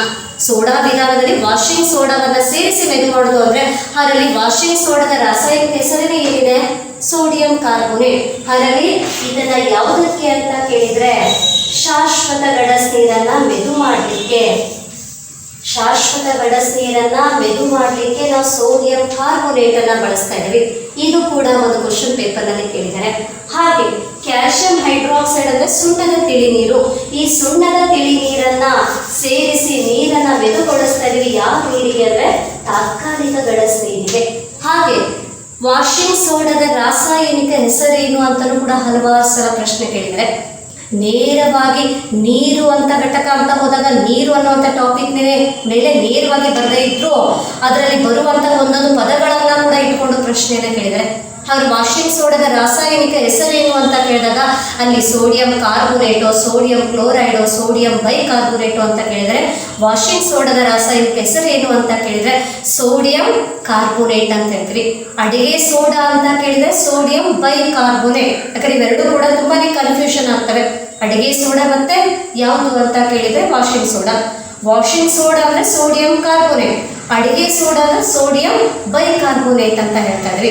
ಹಾಗೆ ಇನ್ನೊಂದು ಕೊನೆಯದಾದಂಥ ಪ್ರಶ್ನೆ ಅಂತ ತಾವು ಹೇಳಬೇಕಾದ್ರೆ ಈ ಏರಿಯಾದ ಮೇಲೆ ಯಾವುದು ಆ ಕೊನೆಯಾದಂಥ ಪ್ರಶ್ನೆ ಅಂತ ಕೇಳಿದರೆ, ಜಿಯೋಲೈಟ್ನ ರಾಸಾಯನಿಕ ಹೆಸರೇನು ಅಂತ ಕೇಳಿದರೆ, ಪರ್ಮುಟಿಕ್ ವಿಧಾನದಲ್ಲಿ ಹೇಳಿದೆ ನಾನು ಜಿಯೋಲೈಟ್ ಅನ್ನು ಸೇರಿಸಿ ನೀರನ್ನು ಮೆದು ಮಾಡ್ತೀವಿ ಅಂತ. ಅದರಲ್ಲಿ ಪರ್ಮುಟಿಕ್ ವಿಧಾನದಲ್ಲಿ ಜಿಯೋಲೈಟ್ ಅಂತ ಹೇಳಿದಲ್ಲ, ಒಂದು ಕ್ವಶನ್ ಪೇಪರ್ನಲ್ಲಿ ಜಿಯೋಲೈಟ್ನ ರಾಸಾಯನಿಕ ಹೆಸರೇನು ಅಂತ ಕೇಳಿದರೆ, ಜಿಯೋಲೈಟ್ನ ರಾಸಾಯನಿಕ ಹೆಸರು ಅಂತ ಕೇಳಿದ್ರೆ ಸೋಡಿಯಂ ಅಲ್ಯೂಮಿನಿಯಂ ಸಿಲಿಕೇಟ್ ಅಂತ ಕರಿತೀವಿ.